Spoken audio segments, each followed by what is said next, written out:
मेरा ख्याल है कि थोड़ा बहुत आप पढ़ के आए होंगे आज। याद करें, कल हमने कुछ रीड नहीं किया था क्योंकि हमारे पास अनफॉर्चुनेटली स्लाइड नहीं थी। तो आज मेरे बच्चे हम रीड भी करेंगे और जो कुछ थोड़ा बहुत कोई कॉन्सेप्ट होंगे इस तरह के उनको दोबारा भी डिस्कस करेंगे। याद करें, कल हमने डिस्कस किया था कि मेरे बच्चे, जब कोई ऑडिटर किसी कंपनी का ऑडिट करने आता है तो मेरे बच्चे मुझे बताएं किस चीज़ का ऑडिट करने आता है। फाइनेंशियल स्टेटमेंट्स का। फाइनेंशियल स्टेटमेंट्स के अलावा कोई चीज़ मेरे बच्चे कभी भी, कोई बंदा कभी भी आपको कोई देना कि वो कहे कि मैं आपको 10 रुपए दूंगा, आप मान जाओ कि ऑडिटर फाइनेंशियल स्टेटमेंट्स के अलावा किसी और चीज़ का ऑडिट करने के लिए आता है। लफ्ज ऑडिट का मतलब मेरे बच्चे है ही क्या कि उसने क्या करना है, फाइनेंशियल स्टेटमेंट्स का ऑडिट करना है। और फाइनेंशियल स्टेटमेंट्स का मतलब क्या है, वो 5 तरह के एलिमेंट्स। बोला तो बात है, यहाँ पे कोई कंपैरेटिव फिगर का भी आपस में बात की हुई है, लेकिन वो जाहिर बात है उस तरह का एलिमेंट्स का हिस्सा नहीं है। लेकिन बहर तो मेरे बच्चे फाइनेंशियल स्टेटमेंट्स में 5 एलिमेंट्स का ऑडिट। और मेरे बच्चे ये ऑडिट का मकसद क्या था, मेन ऑब्जेक्टिव, लफ्ज क्या है। देखो कुछ और ऑब्जेक्टिव भी हो सकते हैं छोटे मोटे, लेकिन मेन ऑब्जेक्टिव क्या है फाइनेंशियल स्टेटमेंट्स का ऑडिट करने का, ओपिनियन देना। मेन ऑब्जेक्टिव क्या था, ओपिनियन देना किसके ऊपर, फाइनेंशियल स्टेटमेंट्स के ऊपर, कि क्या financial statements in accordance with applicable financial reporting framework बनी हुई, या ट्रू एंड फेयर व्यू दे रही है, या प्रेजेंट फेयरली हुई है। तो मेरे बच्चे इस तरह की ये सारी बात। और फिर हमने डिस्कस किया था कि ऑडिटर फाइनेंशियल स्टेटमेंट्स के ऊपर देनी है ओपिनियन। और मेरे बच्चे ओपिनियन के लिए हमें चाहिए एविडेंस, क्योंकि बगैर एविडेंस के तो ओपिनियन हो नहीं सकती।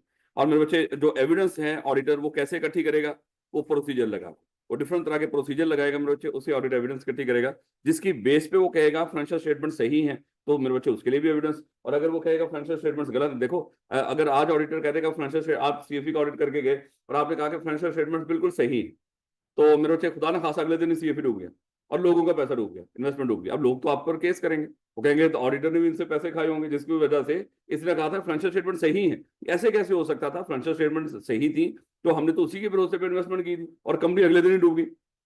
तो भैया कहीं ना कहीं ऑडिटर इनके साथ मिला हुआ।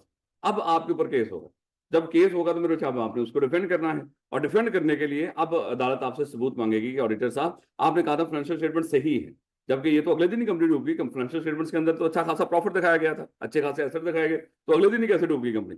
तो वहां पे अब आपको क्या करना पड़ेगा, अब सबूत रखने पड़ेंगे। वो कहेगा सर बाकी मामला कर मुझे पता, मैंने जो अपना काम किया था उसके लिए मेरे पास ये सबूत अवेलेबल है।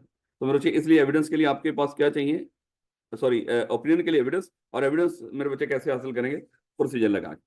अब मेरे बच्चे एक बात हम कहते हैं कि ये जो ओपिनियन देंगे फाइनेंशियल स्टेटमेंट्स के मुताबिक, फिर हमने डिस्कस किया था कि देखो फाइनेंशियल स्टेटमेंट सही है या गलत हैं, उसके लिए आप कोई ना कोई तो बेंचमार्क होगा ना, जिससे फाइनेंशियल स्टेटमेंट्स को कंपेयर करोगे और फिर कहोगे सही है या गलत। ये थोड़ी है कि आप अपने दिमाग के लिहाज से खुद ही सोच रहे होंगे कि फाइनेंशियल स्टेटमेंट सही है या गलत है। तो उसके लिए लाजमी तौर पर फाइनेंशियल स्टेटमेंट्स का, जैसे कल हमने एग्जाम्पल ली थी मेरे बच्चे, जब आप पेपर दोगे तो पेपर एग्जामिनर के पास भी कोई ना कोई बेंचमार्क होगा कि जिसकी भी बेस पे वो कहेगा कि आपका आंसर सही है या गलत है। तो खैर मेरे बच्चे उसके लिए हमने आज डिस्कस करने हैं एप्लीकेबल फाइनेंशियल रिपोर्टिंग फ्रेमवर्क कि ये क्या होते हैं। कल हमने हल्का सा डिस्कस कर लिया था, आज थोड़ा सा उसको, क्योंकि आज के बाद जब भी वो लफ्ज एप्लीकेबल फाइनेंशियल रिपोर्टिंग फ्रेमवर्क बोले तो मेरे बच्चों को फौरन से समझ आ जाए कि इसका मतलब क्या है। नहीं बेटा, ये छोटी छोटी बातें मेरा ख्याल है एक तो ऑडिट क्या है, ये डेफिनेशन में मेरे बच्चे उसने इस तरह की सादी सी बात दे रखी है, हमने इस तरह की सादी सी बात पढ़ लेनी कि ये ऑफिशियल एग्जामिनेशन है। ये नहीं कि आपकी मर्जी है ये करवाएं या ना करवाएं, मेरे बच्चे आगे हम डिस्कस करेंगे। ये कुछ कंपनीज के लिए लाजमी है, उनकी स्वाबदीद नहीं है, तो ऑफिशियली वो क्या करेंगे, एक ऑडिटर अपॉइंट करेंगे और अपनी फाइनेंशियल स्टेटमेंट्स का ऑडिट करवाएंगे। किसका ये ऑडिट ऑफिशियल एग्जामिनेशन होगा ही किसका, अकाउंट्स का। और accounting system of an entity by an auditor. अच्छा, यहाँ पे लफ्ज चाहे अकाउंटिंग या अकाउंटिंग सिस्टम की बात की है। अच्छा, अकाउंटिंग सिस्टम मेरा ख्याल है कि अगर आपने आई भी पढ़ा है तो उसके अंदर फाइनेंशियल रिपोर्टिंग सिस्टम, एक तो 5 तरह के पहले सिस्टम थे ना, टीपीएस, एमएसएस। आप लोगों ने तो नहीं पढ़ा आई टू बी, आप लोगों ने पढ़ा हुआ, चलें उसका एक चैप्टर नंबर 5 था, उसमें 5 तरह के सिस्टम पहले हुआ करते थे। फिर उसके बाद फॉरेन से स्पेशलाइज सिस्टम होते थे, उनका पहला पहला सिस्टम फाइनेंशियल रिपोर्टिंग सिस्टम था। अब बच्चे वहां पे इस तरह की चीजें गौर से पढ़ते नहीं, उनको लग रहा होता है कोई फजूल ही चीज है, चले हमने पेपर पास करना उसके लिए चैप्टर नंबर 4 कर लेंगे आई टू बी का, तो हम पेपर पास कर लेंगे। खैर, तो मेरे बच्चे फाइनेंशियल रिपोर्टिंग सिस्टम की अगर हम बात करते हैं, यहाँ पे जैसे उसने लफ्ज क्या बोला अकाउंटिंग सिस्टम, वैसे उसने लफ्ज बोल दिया कि हम किसका ऑडिट कर रहे हैं, ऑफिशियल एग्जामिनेशन किसकी कर रहे हैं, अकाउंटिंग सिस्टम की। ये क्यों कह रहा है मेरे बच्चे, देखो सबसे पहले हमने बचपन में आई2पी के अंदर डिस्कस किया था कि कंपनी के अंदर जितनी भी ट्रांजैक्शन हो रही हो, वो ट्रांजैक्शन रिकॉर्ड करने के लिए हमारे पास एक सिस्टम होता है जिसको कहते हैं टीपीएस। टीपीएस क्या करता है, सारी ट्रांजैक्शन को रिकॉर्ड करता है। अब यहाँ पे जो टीपीएस के जरिए जितनी ट्रांजैक्शन रिकॉर्ड हुई, अब हम सारे एरियाज की बात नहीं करते, एचआर की या मार्केटिंग की, सेल्स की, उनकी बात नहीं करते, हम बात करते हैं फाइनेंस की, अकाउंट्स की। तो ये टीपीएस क्या करेगा, जितनी ट्रांजैक्शन होंगी उनको रिकॉर्ड करेगा, आगे वो ट्रांजैक्शन क्या होंगी, प्रोसेस होंगी। प्रोसेस होंगी, जो भी हमारा अकाउंटिंग फाइनेंशियल रिपोर्टिंग सिस्टम है वो क्या करेगा, इन ट्रांजैक्शंस को लेजर शेजर वहां पे फेंकेगा, और फिर क्या करेगा, इन्हीं इसी ये जो प्रोसेसिंग होगी उसके बाद क्या होगी, वो सिस्टम ही खुद हमें क्या करेगा, फाइनेंशियल स्टेटमेंट तैयार करके दे देंगे। अब ये पूरे का पूरा एक फाइनेंशियल अकाउंटिंग या फाइनेंशियल रिपोर्टिंग सिस्टम बन गया। अब मेरे बच्चे हमने ऑडिट करना किसका करना है, इन फाइनेंशियल स्टेटमेंट्स का, जो आखिर में बजाहिर हमारे सामने जो पड़ी होंगी वो क्या होंगी, वो जो फाइनेंशियल स्टेटमेंट्स आखिर पे बनी पड़ी हैं हमारे सामने, वो फाइनेंशियल स्टेटमेंट्स पड़ी होंगी, हम उसका ऑडिट कर रहे होंगे। लेकिन मेरे बच्चे जब हम इनको इसको चेक कर रहे होंगे कि फाइनेंशियल स्टेटमेंट सही बनी है कि नहीं, इन accordance with applicable financial reporting framework बनी है कि नहीं, तो हम मेरे बच्चे इस सिस्टम को भी देखेंगे, ये जो पीछे जिस सिस्टम से गुजर के ये फाइनेंशियल स्टेटमेंट्स बनी है, हम उस सिस्टम को भी देखेंगे। ये ना कहना कि आपके सामने सिर्फ फाइनेंशियल स्टेटमेंट्स पड़ी होंगी, बस आप उसी को चेक करेंगे, आप कुछ और देखेंगे नहीं। नहीं नहीं, फाइनेंशियल स्टेटमेंट्स आपके सामने, सबसे पहले आपने सेल की फिगर को उठाया, अज्यूम कर लो जैसे हमने एग्जांपल ली थी, उसके बाद अब वो सेल्स कैसे यहाँ पे रिकॉर्ड की जाती हैं, ट्रांजैक्शन जब हो रही हो सेल कैसे रिकॉर्ड की जा रही है, अगर वहां पे रिकॉर्ड करने में ही आपको लग रहा हो कि यहाँ पे तो किसी तरह की कोई कमी बेशी है, यहाँ पे तो कोई प्रॉपर कंट्रोलिंग, ये कंट्रोल के लफ्ज हम आगे जाके देखेंगे कि यहाँ पे तो हो सकता है एक ही बंदा सारे काम किए जा रहा हो सकता है वो कोई दोरमरी कर रहा हो सकता है यहीं पे कोई फ्लॉ हो, यहाँ पे फाइनेंशियल जो ट्रांजेक्शन हो रही है वही गलत हो रही है, अगर वो आगे जाएगी ट्रांजेक्शन जो यहीं पे गलत रिकॉर्ड होगी मेरे बच्चे, उसकी आगे प्रोसेसिंग भी गलत होगी और आगे वो फाइनेंशियल स्टेटमेंट्स के अंदर भी गलत ही जाएगी। तो हम इसलिए अल्फाज ऊपर क्या लिखे हुए हैं कि जब हम ऑडिट कर रहे होते हैं इसका अकाउंट्स का, तो एक्चुअली साथ हम क्या देख रहे होते हैं, पूरा अकाउंटिंग सिस्टम भी देख रहे होते हैं, क्योंकि उसी अकाउंटिंग सिस्टम से गुजर के फाइनेंशियल स्टेटमेंट्स बनी है। तो खैर ये अल्फाज इस तरह के, और अगर वो कल आपसे डेफिनेशन पूछ रहे हैं अनलेस के कुछ और वो दी होती है उसने, बस इतनी सी बात आपने उनको बतानी है। कहता कि when an auditor examine accounts of the entity what is he, इसको बेशर्म को इसने डिस्क्रिमिनेशन की, what he she looking for, तो हरी बात है ये होना चाहिए मेरे बच्चे, हर जगह पे होता है, यहाँ पे तो डिस्क्रिमिनेशन गलत है ना मेरे बच्चे, है? जब हमारी क्लास में डिस्क्रिमिनेशन नहीं तो मेरे बच्चे यहाँ पे फिर क्यों डिस्क्रिमिनेशन।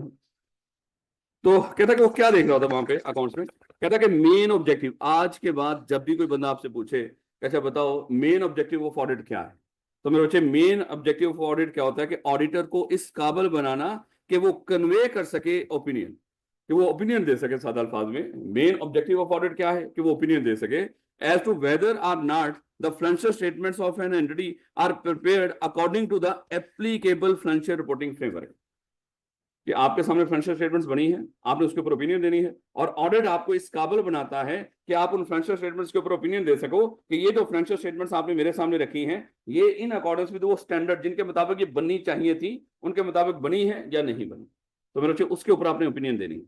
और वो ओपिनियन आगे जाके हम चैप्टर नंबर 14 के अंदर पढ़ेंगे वो ओपिनियन कैसी हो सकती है, क्योंकि हमारी कोशिश होगी चैप्टर नंबर 1 2 13 पहले हम अपना ग्रेड ए कंप्लीट करेंगे, फिर हम फौरन से ग्रेड बी कंप्लीट करेंगे, सॉरी वो जो आखिरी ग्रेड हमारा जो सी है, ताकि हम चैप्टर नंबर 14 15 फिर हम बीच में ऑडिट करना सीखेंगे। ले बेटा, ये फाइनेंशियल स्टेटमेंट्स मेरा ख्याल है कि इसको बताने की जरूरत नहीं, लेकिन मैं हमेशा जब ये टॉपिक पढ़ा रहा हूँ तो मुझे याद आ जाता है मेरे दौर का जब ऑडिट का पेपर था, तो उसने कहा था कि उसने एक रिपोर्ट दी हुई थी, उस रिपोर्ट में उसने कहा हुआ था कि अच्छा इसमें कोई गलती बताएं कि गलती क्या है, क्या मजाल हमें कोई गलती नजर आया करती थी, कभी ऐसा कमाल हमने पढ़ा ही नहीं था, है वो भी हम उस एग्जामिनर ने जो हमें वो चीज़ दे रखी हो ऑलरेडी उस पर गलती ढूंढे, ये तो हो ही नहीं सकता था, लेकिन बहरहाल गलतियां तो बेतहाशा थी उसके अंदर, लेकिन हमारी तैयारी ही ऐसी थी।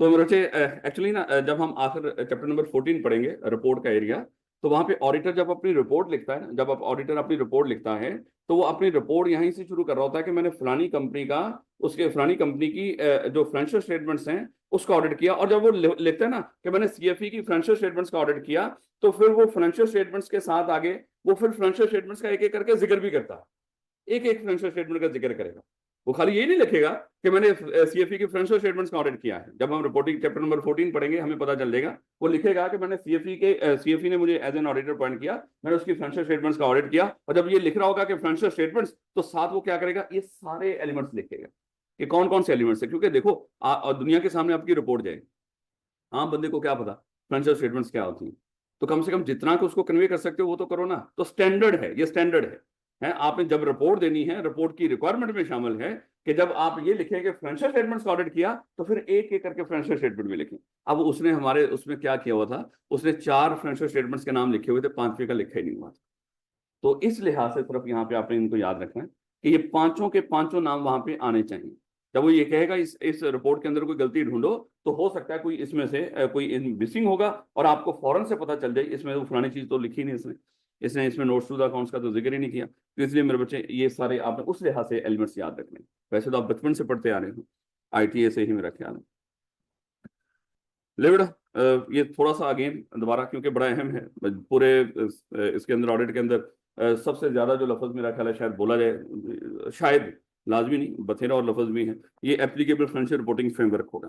नहीं बेटा, इस लफ्ज को हम ऐसा करते हैं, इस लफ्ज को हम 3 हिस्सों में डिवाइड कर लेते हैं। एक लफ्ज है एप्लीकेबल, एक लफ्ज है फाइनेंशियल रिपोर्टिंग, और एक लफ्ज है हमारा फ्रेमवर्क। अब मेरे बच्चे अगर तो हम बात करें, सबसे पहले हम बात करते हैं फाइनेंशियल रिपोर्टिंग। फाइनेंशियल तो फाइनेंस को रिपोर्ट करना है।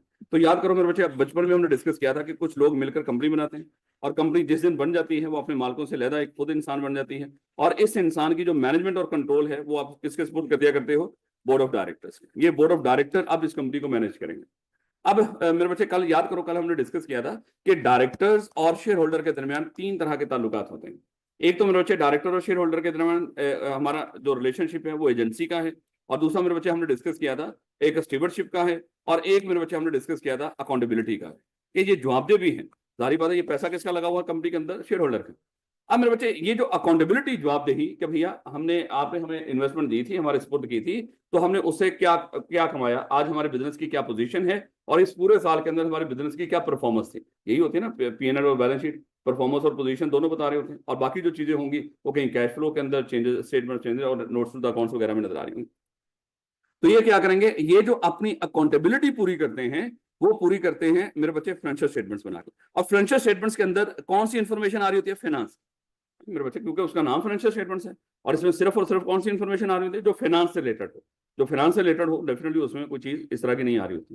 तो हाँ, वो आप कहेंगे सर बीच में तो कोई कंटिजेंसी भी आ रही होती है, जैसे कोई केस डिस्क्लोज किया हुआ हमने, वो तो फिर फाइनेंशियल क्यों नहीं फाइनेंशियल है, क्योंकि वहां पे लिख रखा होगा कि हमारे ऊपर केस है, और अगर हम केस हार गए तो प्रोबेबल है या कुछ इस तरह के मामला हो सकते हैं कि हमें कुछ पे भी करना पड़े। और अगर तो वो मजीद चले लफ्ज मैंने प्रोबेबल बोल दिया, अगर तो प्रोबेबल हो, बल्कि हम एक प्रोविजन भी रिकॉर्ड कर लिया करते हैं साथ है। तो अगर केस बने तो डिस्क्लोज कर दो, अगर वो चांसेस हो पहले कि आप हार रहे हो तो उसको क्या कर दो, एक प्रोविजन भी रिकॉर्ड कर दो। तो क्या इस तरह का मामला तो होगी उसमें क्या? Financial information.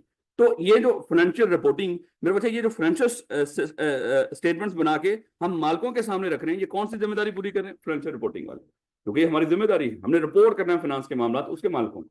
अब अगली बात आ गई मेरे बच्चे, अब देखो अज्यूम कर लो आप माशाल्लाह बड़े अमीर लोग हो, और हो भी इंशाल्लाह, बन भी जाओगे हैं, मजीद भी हो जाओगे इंशाल्लाह, अल्लाह ताला आसानियां पैदा करे आप लोगों के लिए। अज्यूम कर लो आपके पास, आपने डिफरेंट कंपनी के शेयर्स खरीदे हुए, आप डिफरेंट कंपनी के शेयर होल्डर हो, तो डिफरेंट कंपनी, अब जाहिर बात आप मालिक हो, आपके सामने क्या आएंगे? फाइनेंशियल स्टेटमेंट्स आएंगे। अब मैं बात करने लगा हूँ तीसरी फ्रेमवर्क की मेरे बच्चे। अब मेरे बच्चे, आप डिफरेंट कंपनी के आपने शेयर्स खरीदे, और डिफरेंट कंपनी की फाइनेंशियल स्टेटमेंट्स के आपके सामने आएंगी हर साल के एंड में। कई कंपनीज हैं, आपने उसके शेयर्स खरीद रखे हैं, आपके मालिक हो उनके, क्या उनकी फाइनेंशियल स्टेटमेंट्स आपके सामने नहीं आएंगी? बिल्कुल आपके सामने आएंगी। अब होगी क्या कि वो जितनी कंपनी में आपने इन्वेस्टमेंट कर रखा था, हर कंपनी ने अपनी अपनी वंशवनियां जिसको कहते हैं उस तरह की फाइनेंशियल स्टेटमेंट्स बना के आपके सामने आएगी। किसी ने मान लो कि कुछ लिख रखा है उसके रिपोर्ट के अंदर, किसी ने अपनी कोई दास्तानें लिख रखी हैं, पता नहीं क्या कुछ लिख रखा है, उनका फाइनेंस की रिपोर्ट करने का अपना अपना ही अंदाज। आप तो रुल्ले होंगे हैं, आपको समझ नहीं आएगी यार ये देख इसने कितना अच्छा लिखा है, यार इसने तो बकवास ही की है यार, इसने जैसे वो हमारे घरों में शादी कार्ड आते हैं ये तो नहीं अल्लाह माफ करे उसमें कोई बकवास होती है, लेकिन फिर भी है कोई कोई कहीं पे कुछ होता है, कहीं पे कुछ होता है कई लोग अपना नाम ढूंढ रहे होते हैं, मेरा तो नाम है ही नहीं, तो फिर मैं तो नहीं जाऊंगा है, तो वही तो मुतमनी शरकत के अंदर है, उन्होंने मेरा नाम नहीं रखा, तो 100 स्यापे होते हैं उसके, तरह तरह के शादी कार्ड होते हैं। अब मेरे बच्चे यहाँ पे एक इन्होंने जो जैसा यूनियंस होती है ना, यहाँ पे भी एक सब लोग के अकाउंटेंट्स की एक यूनियन बनी, उन्होंने कहा कि बजाय हमारे जो अकाउंटेंट्स हैं वो वंस ओनली फाइनेंशियल स्टेटमेंट्स बनाए, क्यों ना हम एक फ्रेमवर्क बना। फ्रेमवर्क किसको कहते हैं मेरे बच्चे? एक स्ट्रक्चर को, या सादा अल्फाज में उर्दू में एक लफ्ज बोलते हैं ना, सांचा, सांचा लफ्ज बोलते हैं। जस्ट एग्जांपल, कभी आपने कोई ईंट चले यहाँ पे लगी, तो यहाँ पर भी ईंटें हैं, वो अलग बात है कि नजर नहीं आ रही, सीमेंट लगा हुआ है, लेकिन बाकी जगहों पे आपने कहीं पे ईंटों का ढेर देखा हो, आपने देखा होगा कोई सारी की सारी ईंटें वो बराबर की, बराबर का उनका साइज, सब कुछ बराबर का, उनका वेट शेट ईच एंड एवरीथिंग। तो इसका मतलब वो कैसे हो, अगर वो एक बंदा अपने अपने लिहाज से बना रहे होते सारे के सारे, वो तो मेरे बच्चे बनसुनियां बनती। जो छोटे बच्चे हैं बेचारे वो अपनी औकात के लिहाज से बनाते हैं, जो बड़े बंदे हैं वो बड़ी बड़ी ईंटें बना देते हैं, वो अजीबोगरीब बनती। लेकिन मेरे बच्चे उनके पास एक फ्रेमवर्क होता है, एक उनके पास सांचा होता है। वो क्या करते हैं, मिट्टी को उठा के उस सांचे में डालते हैं और वो उसको प्लेन करके और उसे ईंट बना देते हैं। उससे क्या होता है, सारी की सारी ईंटें बराबर की बनती। इसी तरह हमने कहा कि ये जो फ्रेंच इसी बाकी भी बड़ी सारी बेतहाशा चीजें हैं। अब देखो कई कंपनीज के इवन ये जो ऑटोमोबाइल में अगर हम देखें, या आप ये जो मोटरसाइकिलें चलो देख लो, तो कई कंपनी की मोटरसाइकिलें हैं लेकिन उनके स्पेयर पार्ट सब सेम है, ताकि अगर होंडा वालों का कोई मसला हो तो आप चाहे यामा वालों की कोई वो स्पेयर पार्ट यूज कर लो, या यूनाइटेड वालों का कोई भी वो यूज हो जाएगा, क्योंकि उनके लिए मेरे बच्चे जो फ्रेमवर्क है, सांचा है, वो सबका सेम है, ताकि वो हर एक चीज में फिट हो जाए। तो सेम इसी तरह बजाय कि हम अपने अपने तरीके से अकाउंटिंग करते, उन्होंने क्या कर दिया, उन्होंने एक फ्रेम बना दिया, उन्होंने एक सांचा बना दिया। उन्होंने कहा कि आज के बाद जब कोई कंपनी फाइनेंशियल स्टेटमेंट्स बनाएगी वो इस सांचे के मुताबिक बनाएगी। और वो सांचा मेरे बच्चे जिसका यहाँ पे हम जिक्र कर रहे हैं, मादरत के साथ लफ्ज इस तरह के बोल रहे हैं क्योंकि हमने समझना है, मेन मकसद तो समझना है। तो वो फ्रेमवर्क या सांचा जो हम यहाँ पे इस्तेमाल करते हैं, उसको मेरे बच्चे जो हमारे देखो, जो हमारे यहाँ पे जो हम अभी हमें जिनका जिक्र है, वो मेरे बच्चे IFRS, ISS, उसी तरह हमारे अपने मुल्क के कोई लोकल भी हो सकते हैं, या सुनने में तो आपने मेरे बच्चे वो जो US गैप है, जो आपको पता है, जो हमने डिस्कस किया था कल, ये हमारे जो यूरोप है, ये इधर के ममालिक, उसमें तो IFRS से इस्तेमाल होते हैं, लेकिन वहाँ पे जो USA में इस्तेमाल होते हैं वो गैप से इस्तेमाल होते हैं। तो ये मेरे बच्चे क्या है, ये एक्चुअली वो सांचे हैं, वो फ्रेमवर्क जिसके मुताबिक हम क्या करते हैं, फाइनेंशियल स्टेटमेंट्स बनाते हैं। अब मेरे बच्चे अभी तक हमें दो चीजों का पता चल गया, एक तो फाइनेंशियल रिपोर्टिंग का, कि फाइनेंशियल रिपोर्टिंग होती क्या है, जब हम अपने मालिकों को बिजनेस के फाइनेंस से रिलेटेड खबरें दे रहे हो, इन्फॉर्मेशन दे रहे हो, वो मान लो कि फाइनेंशियल रिपोर्टिंग कर रहे हैं। अब हम चाहते हैं जब वो रिपोर्टिंग हो तो उसमें वो सेम तरीके से बनी हो सारी कंपनीज की। तो इसके लिए मेरे बच्चे हमने क्या बनाए हुए, फ्रेमवर्क बनाए हुए, और फ्रेमवर्क अब आपके सामने है। अब एक लफ्ज आ गया, वो आ गया एप्लीकेबल। एप्लीकेबल, अब मेरे बच्चे अगर हम एप्लीकेबल की बात करें, अब एप्लीकेबल की बात करें, जब आप थोड़े से बड़े होंगे ना तो आपको पता चलेगा कि हमारे यहाँ पे कुछ हैं कंपनीज। देखो कारोबार की बात करें ना, बचपन में आप पढ़ा करते थे, तीन तरह से कारोबार कर सकते हैं, as a sole trader, as a partnership, और एज ए कंपनी। और मेरे बच्चे देखो बाकी जो दोनों बिजनेसेस हैं, उसके लिए चले पहले तो हम कंपनी की बात कर लेते हैं। कंपनीज के लिए हमारे जो कंपनी एक 2017 है उसके अंदर बना रखा है कि आपने जब इस कंपनी की फाइनेंशियल स्टेटमेंट्स बनानी है, वो financial statements in according with applicable, और वहां पे जिक्र कर रखा है आपने IFRS और ISS या और जो एप्लीकेबल लॉज हैं, जो भी बाकी जो लोकल लॉज हैं, उसके मुताबिक आपने क्या करना है, कंपनीज की फाइनेंशियल स्टेटमेंट्स बनानी है। तो इसका मतलब क्या हुआ, हमारे अगर लॉ के अंदर, सी लॉ के अंदर ये बता रखा है कि आपने जो फाइनेंशियल स्टेटमेंट्स बनानी है वो IFRS और ISS के मुताबिक बनानी है, तो या जो हमारे लोकल लॉज हैं, इसका मतलब यहाँ से गैप तो उन्होंने गैप ही कर दिया, तो भाई इसको नहीं आपने कंसिडर करना। तो इसका मतलब हमारे मुल्क के अंदर जो एप्लीकेबल फाइनेंशियल रिपोर्टिंग फ्रेमवर्क हैं वो कौन से हैं कंपनीज के लिए, अभी हम कंपनी की बात कर रहे हैं, वो ये वाले हैं, यानी कि जो हमारे बिजनेस के ऊपर एप्लीकेबल है। लेकिन मेरे बच्चे क्या खाली कंपनीज हैं हमारे बिजनेस, हमारे मुल्क के अंदर तो सोल ट्रेडर वाला मामला भी है पार्टनरशिप फाइनेंशियल स्टेटमेंट तो ये भी बना सकते हैं, और ये बनाते भी हैं, अगरचे इनके लिए कोई खास कानूनी रिक्वायरमेंट नहीं उस तरह की। लेकिन मेरे बच्चे जाहिर बात है, अगर पार्टनरशिप हो, वो आपस में एक दूसरे के साथ हिसाब किताब तो करना ही है उन्होंने, है बना दो। या मान लो कि और भी कुछ ऐसे भी ऑर्गेनाइजेशन होती हैं जिनका मकसद चाहे प्रॉफिट कमाना ना हो, है जैसे सोसाइटीज हैं, क्लब्स हैं, मेरे बच्चे क्या वो अपना नहीं बनाते, वो रेवेन्यू एक्सपेंडिचर वगैरह का, या वो जो है NGOs हैं, या वो भी तो ऑर्गेनाइजेशन हैं। हम बात कर रहे हैं यहाँ पे ऑर्गेनाइजेशन की, ऑर्गेनाइजेशन में कंपनीज भी हैं, और ऑर्गेनाइजेशन में ये बाकी कारोबार और बाकी इदारे जो चाहे प्रॉफिट कमाने के लिए ना बने, वो सारे आ जाते हैं। अब मेरे बच्चे कंपनी के लिए तो हमारे लॉ ने बता दिया कि आपने क्या यूज करना है, आपने IFRS ISS या जो हमारे मुल्क के जो इस तरह की कोई रिक्वायरमेंट हो उसके मुताबिक आपने फाइनेंशियल स्टेटमेंट्स में, लेकिन इनके लिए नहीं, इनके लिए कोई पाबंदी नहीं। लेकिन मेरे बच्चे जब ये बनाएंगे तो इन्होंने कुछ ना कुछ तो फॉलो करना है। तो यहाँ पे हमने छोड़ दिया इन बिजनेसेस की मैनेजमेंट के ऊपर कि भैया आपने जब फाइनेंशियल स्टेटमेंट्स बनानी है ना, तो आपने किसके मुताबिक फाइनेंशियल स्टेटमेंट्स बनानी है, वो आप मैनेजमेंट अडॉप्ट करेगी, वो जो भी स्ट्रक्चर होगा, जो भी फ्रेमवर्क होगा, किसके मुताबिक बनाना चाहते हो, वो फ्रेमवर्क कौन अडॉप्ट करेगा, वो मैनेजमेंट के ऊपर छोड़ दिया। हाँ, मैनेजमेंट को ये कह दिया कि कम से कम वो जो भी आप अडॉप्ट करोगे, जो मर्जी अडॉप्ट कर लो, लेकिन यहाँ पे पाकिस्तान में कम से कम एक्सेप्टेबल होना चाहिए।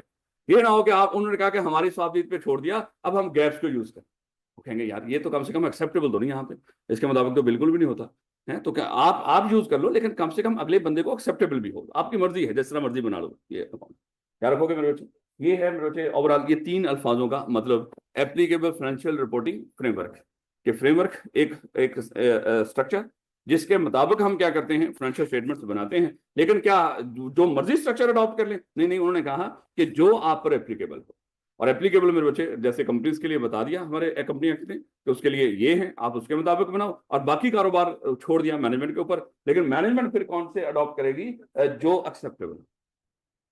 ध्यान रखोगे इस बात। तो इसलिए अक्सर लफ्ज ये भी लिखा आएगा एक्सेप्टेबल फाइनेंशियल रिपोर्टिंग फ्रेमवर्क। तो एप्लीकेबल हो, एक्सेप्टेबल हो, तो मेरे बच्चे इसको अगर चले चले मान लो कि एप्लीकेबल की जगह खाली लफ्ज एक्सेप्टेबल भी बोल दो, तो कंपनीज के लिए मेरे बच्चे एक्सेप्टेबल है ही क्या, जो कंपनी एक्ट ने बता रखे वही एक्सेप्टेबल है, उसके अलावा कोई नहीं। अब अगली बात, ये जो एप्लीकेबल फाइनेंशियल रिपोर्टिंग फ्रेमवर्क होगा, ये मजीद मेरे बच्चे थोड़ा सा चेंज होता है अकॉर्डिंग टू कारोबार की या उस बिजनेस ऑर्गेनाइजेशन की नेचर और ऑब्जेक्टिव के लिहाज। यानी कि आप देखो, अगर एक कंपनी है वो मैन्युफैक्चरिंग कर रही है, तो मैन्युफैक्चरिंग कंपनी की रिक्वायरमेंट्स कुछ और होती है मेरे बच्चे। उसमें देखो, उसमें मैन्युफैक्चरिंग कंपनी में इन्वेंट्री भी होती है कुछ चीजें, कोई फैक्ट्री भी है, और उसमें वर्क इन प्रोसेस भी है, उसमें लेबर भी है, वो सारा कुछ है। तो वहां पे मेरे बच्चे जो अकाउंटिंग हो रही होगी वो उसके लिहाज से हो रही होगी। लेकिन उसी नेचर देखो, मैन्युफैक्चरिंग होगी और उसके बाद सब्सिडी होगी, लेकिन सब्सिडी में तो इन्वेंट्री होती नहीं। अब मान लो कि आप किसी बैंक ऑडिट करने जाएं और आप वहां पे कहें कि देखो भैया, जब मैंने करंट एसेट लिखना है, मैंने इन्वेंट्री लास्ट भी लिखनी, मैं सीख के आया। वो कहेंगे भैया खुदा का खौफ करो, क्योंकि इस यहाँ पे तो इन्वेंट्री होती ही नहीं है। तो मेरे वो कहेंगे मैंने फैक्ट्री भी देखनी है आप लोग, है मुझे मटीरियल भी दिखाओ, मुझे एफएचओ भी दिखाओ, क्योंकि मैंने मेरे सर ने मुझे बड़ी मेहनत करके पढ़ाया था। तो मेरे बच्चे वही तो मैं कह रहा हूँ कि वो कहेंगे खुदा का खौफ करें सर, यहाँ पे इस तरह की चीजें नहीं होती। तो इसका मतलब क्या हुआ, ये जो एप्लीकेबल फाइनेंशियल रिपोर्टिंग फ्रेमवर्क होगा, एक तो आपने किस लिहाज से देखना है, बिजनेस की नेचर के लिहाज से। और नेचर का मतलब क्या है कि भैया आप कोई मैन्युफैक्चरिंग कंसर्न हो, आप कोई सर्विस वाला हो, या कोई आप वो जिसका अभी हमने डिस्कस किया एनजीओ क्या हो, आप उस लिहाज से। और दूसरा आएगा उसके ऑब्जेक्टिव के लिहाज से, मकसद क्या है। अब देखो मेरे बच्चे, मकसद डिफरेंट हो सकते हैं। जैसे मान लो कि सीएफई के खिलाफ नैब ने तहकीकात शुरू कर दी, और नैब ने कहा कि भैया आप ऐसा कर लो, पिछले एक साल की फाइनेंशियल स्टेटमेंट्स बना के वो भी हमारे सामने रखो। अब ये जो फाइनेंशियल स्टेटमेंट्स हम बनाने लगे हैं, इसका ऑब्जेक्टिव सिर्फ क्या है, नैब को सेटिस्फाई करना है, बाकी दुनिया के लिए नहीं है। इसी तरह मान लो कि हम बैंक के पास गए, बैंक को कहा कि सर आप हमें लोन दे दो, बैंक ने कहा कि भैया लोन दे देंगे, पहले अपनी हालत तो दिखाओ, परफॉर्मेंस और पोजीशन तो दिखाओ। वो कैसे दिखाएंगे, फाइनेंशियल स्टेटमेंट। अब ये जो फाइनेंशियल स्टेटमेंट बनाएंगे, और जिसका चाहे हम ऑडिट भी बाद में देखेंगे, ये हम किस मकसद के लिए, एक खास मकसद है, सिर्फ बैंक के लिए हम बना रहे हैं। लेकिन मेरे बच्चे एक जो एनुअली फाइनेंशियल स्टेटमेंट्स बनाती हैं, वो मेरे बच्चे जो बनती है, वो किसके लिए, वो जनरल यूजर के लिए होती है, वो जनरल यूजर के लिए होती है कि कोई भी उसको इस्तेमाल कर ले, वो किसी स्पेसिफिक बंदे के लिए नहीं होती। अब यहाँ पे जो एप्लीकेबल फाइनेंशियल रिपोर्टिंग फ्रेमवर्क होगा, वो इस लिहाज से भी ऑब्जेक्टिव भी देखना है आप, कि ऑब्जेक्टिव क्या है। तो ऑब्जेक्टिव क्या, मकसद किसी पर्टिकुलर बंदे के लिए, किसी पर्टिकुलर इदारे के लिए, या जनरल पर्पज फाइनेंशियल स्टेटमेंट्स बनानी है, तो फिर कुछ और होगा है। लेकिन मेरे बच्चे नेचर और ऑब्जेक्टिव, अब ये दो बातों की समझ आ रही है आपको, कि ये जो एप्लीकेबल फाइनेंशियल रिपोर्टिंग फ्रेमवर्क होंगे, ये मजीद बिजनेसेस की नेचर और मकसद के लिहाज से चेंज हो रहे होंगे। और नेचर का मतलब यहाँ पे क्या है, वो कारोबार किस तरह का है, और ऑब्जेक्टिव का मतलब क्या है, वो फाइनेंशियल स्टेटमेंट्स बनाने का मकसद क्या है। याद रखोगे इस बात को मेरे बच्चे, ये चीजें बाद में जब हम खुद पढ़ेंगे ये दिक्कत पैदा करेंगे, आपको वहां पे समझ नहीं आएगी सर ये नेचर और ऑब्जेक्टिव का सर ने पता नहीं क्या बताया था। तो मेरा ख्याल है कि इस बात को भी जरा थोड़ा सा याद रख लीजिए कि नेचर का मतलब कारोबार किस तरह का है, ऑब्जेक्टिव का मतलब क्या है कि किस बंदे के लिए जनरल पर्पस है, या किसी खास इदारे के लिए, या बात का होता है कि अंदर ही कोई फड्डा पड़ा हो है, तो अंदर कोई फड्डा पड़ा हो और डायरेक्टर उस फड्डे को रिजॉल्व करने के लिए कोई इस तरह की फाइनेंशियल स्टेटमेंट्स बना रहे हैं। तो मेरे बच्चे वहां पे चीजें कुछ और हो।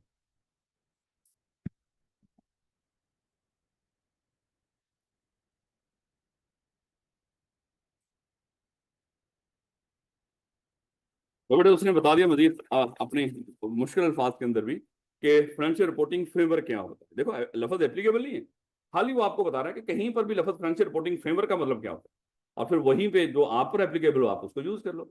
तो फाइनेंशियल रिपोर्टिंग फ्रेमवर्क क्या होता है, कहता है डिफाइन करता है ए सेट ऑफ क्राइटेरिया, कोई एक चीज नहीं, बड़े सारे आपको क्राइटेरिया देगा कि जब आप फाइनेंशियल स्टेटमेंट्स बना रहे हो तो आपने इन असूलों को दिमाग में रखना है। वो कई कई तरह के असूल देगा। और किस चीज के लिए, यूज टू डिटरमिन मेजरमेंट, कि जब आपने चीजों को मेजर करना है, जैसे मान लो कि आप इन्वेंट्री मेजर कर रहे हो, या आपने और क्या हो सकता है इन्वेंट्री के साथ साथ, चाहे डेप्रिसिएशन है, इन्वेंट्री है होती है ना, वो डेप्रिसिएशन के कुछ मेथड्स होते हैं, इन्वेंट्री के भी कुछ मेथड्स होते हैं। उन्होंने बता रखे हैं कि भाई जब आप इन्वेंट्री डेप्रिसिएशन इस तरह की चीजों को मेजर करो तो उसके लिए ये असूल, इसके मुताबिक इनमें से जो मुनासिब हो उसको अडॉप्ट कर लो। उसके बाद मेरे बच्चे रिकग्निशन, क्या आपने रिकग्नाइज कर सकते, जैसे होता है ना कि हम बात कैश बेसिस पे रिकग्नाइज करते हैं रेवेन्यू को, है, या अक्रूवल बेस पे रेवेन्यू एक्सपेंडिचर रिकग्नाइज कर रहे होते हैं, तो रिकग्निशन के भी उन्होंने असूल बता रखे हैं कि अक्रूवल बेस पे करना है तो फिर कैसे करना है, और कैश बेस पे करना है। अगर नाम होता वहां पे बताया होता, अक्रूवल का मतलब हमें पता ही नहीं चलना था कि चाहे वो चीज जो आप खर्चा हो चुका, चाहे रेवेन्यू आपने अर्न कर लिया हो, मिला हो या ना मिला हो, है खर्चा हो चुका, पे किया हो या ना किया हो, आप उसको रिकॉर्ड करना। और कैश बेसिस का उन्होंने डिफाइन कर दिया कि भाई आपका खर्चा हो गया, पे किया हो या ना किया हो, आप उसको रिकॉर्ड करना। तो कहने का मतलब ये रिकग्निशन का क्राइटेरिया बता दिया। इसी तरह प्रेजेंटेशन के प्रेजेंट कैसे करना है, कौन सी चीज कहाँ पे दिखानी है देखो जस्ट एग्जांपल मेरे बच्चे, अगर हम बात करें लाइबिलिटीज की, लाइबिलिटी दो हिस्सों में डिवाइडेड, करंट और नॉन करंट। अब मेरे बच्चे देखो भाई देखो लाइबिलिटी अज्यूम कर लो, समझाने के लिए बात कर रहा हूँ आपको। हमारी जो लाइबिलिटी है, जो अगर हम लाइबिलिटी की बात करें, हमारी नॉन करंट लाइबिलिटी है मेरे बच्चे 1,000 रुपए की, और हमारी जो करंट लाइबिलिटी है वो है 300 रुपए की। अजीम कर लो मेरे बच्चे टोटल कितनी होगी, 1300। ये हमारी टोटल लाइबिलिटी। लेकिन हमने क्या किया, चले मेरा ख्याल है इसको ना थोड़ा सा माजर के साथ में ऑपोजिट कर रहा हूँ, 300 और 1,000, क्योंकि लाइबिलिटी जो करंट होती है ना वो खतरनाक होती है। कारोबार की कोशिश होती है कि जो करंट लाइबिलिटी हो वो करंट नजर ही ना आए, वो नॉन करंट ही नजर आए। तो करंट एसेट अच्छे होते हैं, करंट लाइबिलिटी खतरनाक, ये हमेशा पक्का करके दिमाग में रखें। और कंपनी इस तरह के मामलों में खिलवाड़ भी करेगी, आगे जाके कोशिश करेगी जो उसकी करंट लाइबिलिटीज हैं उनको नॉन करंट दिखाए, क्योंकि करंट का मतलब क्या है, अभी पे करने हैं। और अभी पे करने के लिए अगर आपके पास पैसे नहीं, तो एक्चुअली आप किस सिचुएशन में हो, बैंकक्रप्ट है, इंसॉल्वेंट हो। तो अब अज्यूम कर लो 300 रुपए हमारी नॉन करंट लाइबिलिटी थी और 1,000 की करंट लाइबिलिटी थी, टोटल हमारी लाइबिलिटी थी 1,300 रुपए। कंपनी ने क्या किया, कंपनी ने यहां से पकड़ के 700 यहां पे शिफ्ट कर दिया, इसको 1,000 कर दिया, यहाँ पे 700 ऐड कर दिया नॉन करंट में, इसको 1,000 कर दिया, और इसको कितना दिखाया 300, टोटल तो अभी भी 1,300 ही। लेकिन मेरे बच्चे आपने इसको प्रेजेंट से ही नहीं किया है, आपने इस तरह नहीं करना चाहिए था। आपको जो चीज जहां पे दिखानी थी वहीं पे दिखानी चाहिए थी। याद रखोगे इस बात को। इसी तरह चाहे एसेट्स हैं, चाहे कोई भी चीज हो, तो मेरे बच्चों को कहता है कि जो चीज जहां पे बनती हो वहां पे दिखाओ उसको, तो उसको प्रेजेंट करने का तरीकाकार भी उसमें बता दें। और उसके बाद मेरे बच्चे डिस्क्लोजर्स कि कुछ चीजें हैं, जैसे कोई रिलेटेड पार्टी ट्रांजेक्शन हुई हो और एक लंबी चौड़ी डेफिनेशन, शायद आप लोगों ने सीलो पढ़ा हुआ ना, ये बार बार मैं पूछता रहूंगा, मैं भूल जाता हूँ अल्फाज, मेरा ख्याल पढ़ा हुआ है। अगर पढ़ा हुआ तो वहां पे रिलेटेड पार्टी की हमने डेफिनेशन पढ़ी थी चैप्टर नंबर 12 के अंदर जाकर, है 12 में नहीं था, सॉरी, मेरा ख्याल है कि 11 में, 10 में या 11 में, जो डायरेक्टर्स का रिमेनिंग पोर्शन था उसके अंदर था वो डिस्क्लोजर ऑफ इंटरेस्ट का, मेरा ख्याल है वो शायद 10वां था। चलें, चलें इन्वेस्टमेंट वाला, बिल्कुल इन्वेस्टमेंट एंड डिस्क्लोजर, डिस्क्लोजर वाले में तो खैर। तो मेरे बच्चे आपने क्या करना है, उसको डिस्क्लोज भी करना है, ऑफ ऑल मटेरियल आइटम। अच्छा ये लफ्ज बड़ा बोलेगा वो मटेरियल, क्योंकि यहाँ पे जो इमटेरियल चीज होती है वो हमारे लिए इतने मायने नहीं रखती, जो मटेरियल होगी वही हमारे लिए मायने रखती है। जैसे होता है ना कि बात का चलें आज थोड़ी सी बात यहाँ पे होगी, अदरवाइज ये मटीरियलिटी का एक पूरा टॉपिक है और पूरा तरीकाकार है इसका जो आपको सिखाया जाता है, पूरे का पूरा ऑडिट बेस कर रहा होता है आगे मजीद मटीरियलिटी के ऊपर। आगे आपने मेहनत कम करनी है, ज्यादा करनी है, बेस कर रहा होगा मटीरियलिटी के ऊपर। ये पूरा कॉन्सेप्ट है, ये थोड़ा सा जिक्र यहाँ पे, क्योंकि चैप्टर नंबर 1 के अंदर हल्के हल्के कॉन्सेप्ट का ना थोड़ा सा जिक्र है, और आगे जाके इसकी डिटेल आएगी चैप्टर नंबर 3 के अंदर, हम इसको जितनी डिटेल इसकी बनती है वो जाके डिस्कस करेंगे।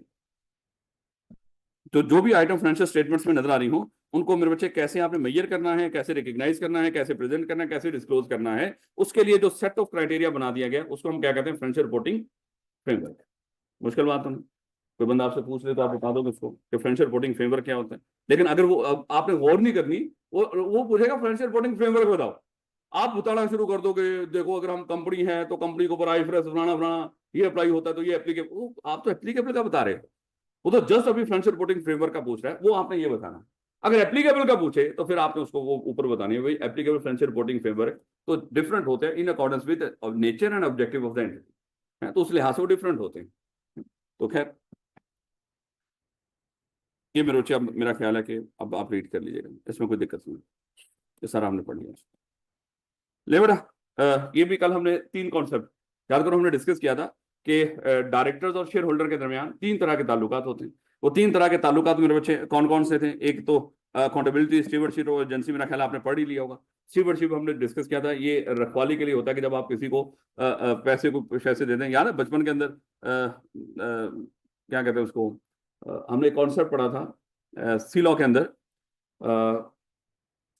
फिड्यूशियरी, बिल्कुल फिड्यूशियरी रिलेशनशिप, बिल्कुल।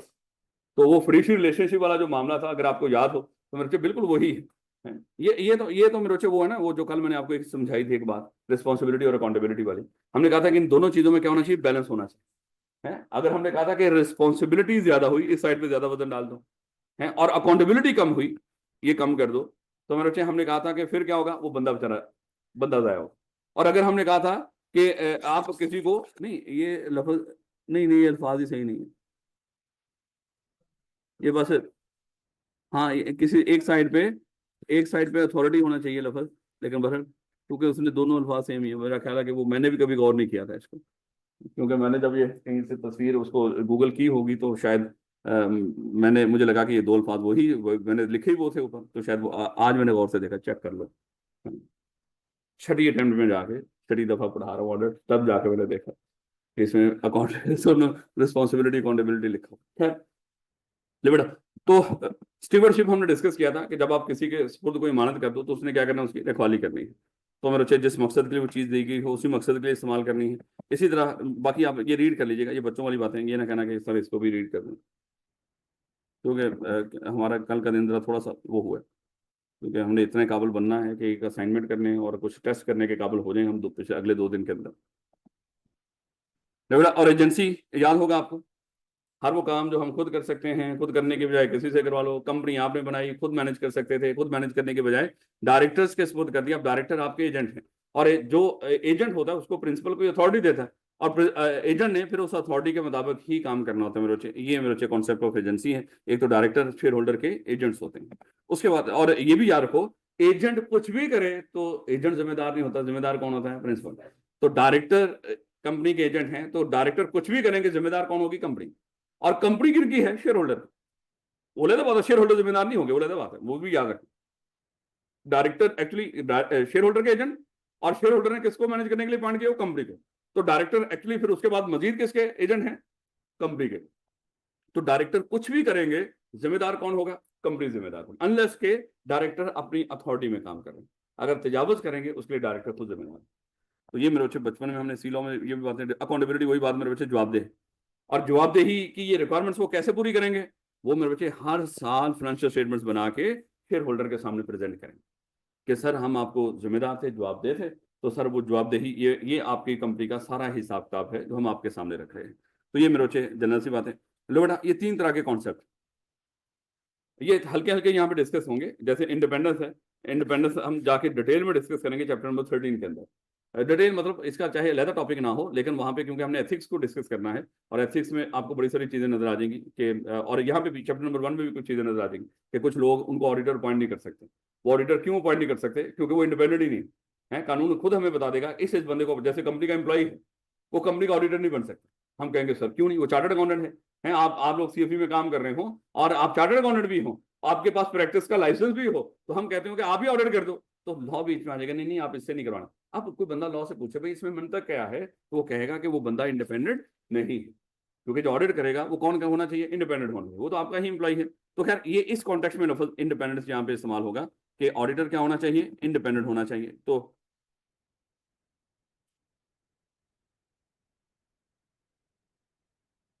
इसी तरह मेरे बच्चे यहाँ पे एक छोटा सा कॉन्सेप्ट मटीरियलिटी का भी डिस्कस करेंगे, यहाँ पे हल्का सा जिक्र करेंगे। डिटेल कहाँ पे पढ़नी है हमने जाके, चैप्टर 3 के अंदर। ये भी याद, थोड़ी थोड़ी बातें याद रखनी है कि कहाँ पे जाके हमने क्या पढ़ना है। और ट्रू एंड फेयर व्यू अभी हम देखेंगे, क्योंकि financial statements give true and fair view, वो सही हैं या नहीं है, तो मेरे बच्चे उसके ऊपर हमने रिपोर्ट देनी होती है। अब ये 3 अल्फाजों को थोड़ा थोड़ा करके देखिएगा। पहले तो ये देखिएगा, key feature of audit report are as follow. याद करो हमने कहा कि ये मिस्टर ए ऑडिटर है, इसको सीएफई कंपनी ने ऑडिटर के तौर पे अपॉइंट कर दिया। जब ये ऑडिट करेगा, सीएफई के फाइनेंशियल स्टेटमेंट्स का ऑडिट करेगा, फाइनेंशियल स्टेटमेंट्स का ऑडिट करने के बाद ये क्या देगा, एक रिपोर्ट देगा। इसमें क्या देना होता है मेरे बच्चे, जस्ट एक रिपोर्ट देनी होती है, 2-3 सफ़ों की एक रिपोर्ट देते हैं। यानी कि हम मिलियंस पे करते हैं इसको, और ये बदले में क्या देके जाता है, जस्ट एक रिपोर्ट।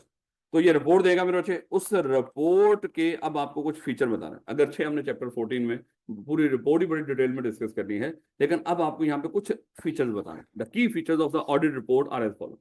अगर इसी तरह आपसे पूछ ले कोई 3 के नंबर का, तो आपने यही बताना है। मेरे बच्चे किताब रीड करने का मकसद ही ये है, और मैं हमेशा बच्चों को कह रहा हूँ कि जहां पे नीचे बुलेट्स में कुछ भी बताया गया हो, आपको पॉइंट्स में बताया गया हो, वो चीज़ आपके लिए सुपर डुपर इंपॉर्टेंट है, क्योंकि हमने वो एरिया भी कवर करना है जहां पे स्ट्रेट फॉरवर्ड आपको नंबर मिलेंगे, और वो याद करने से ही।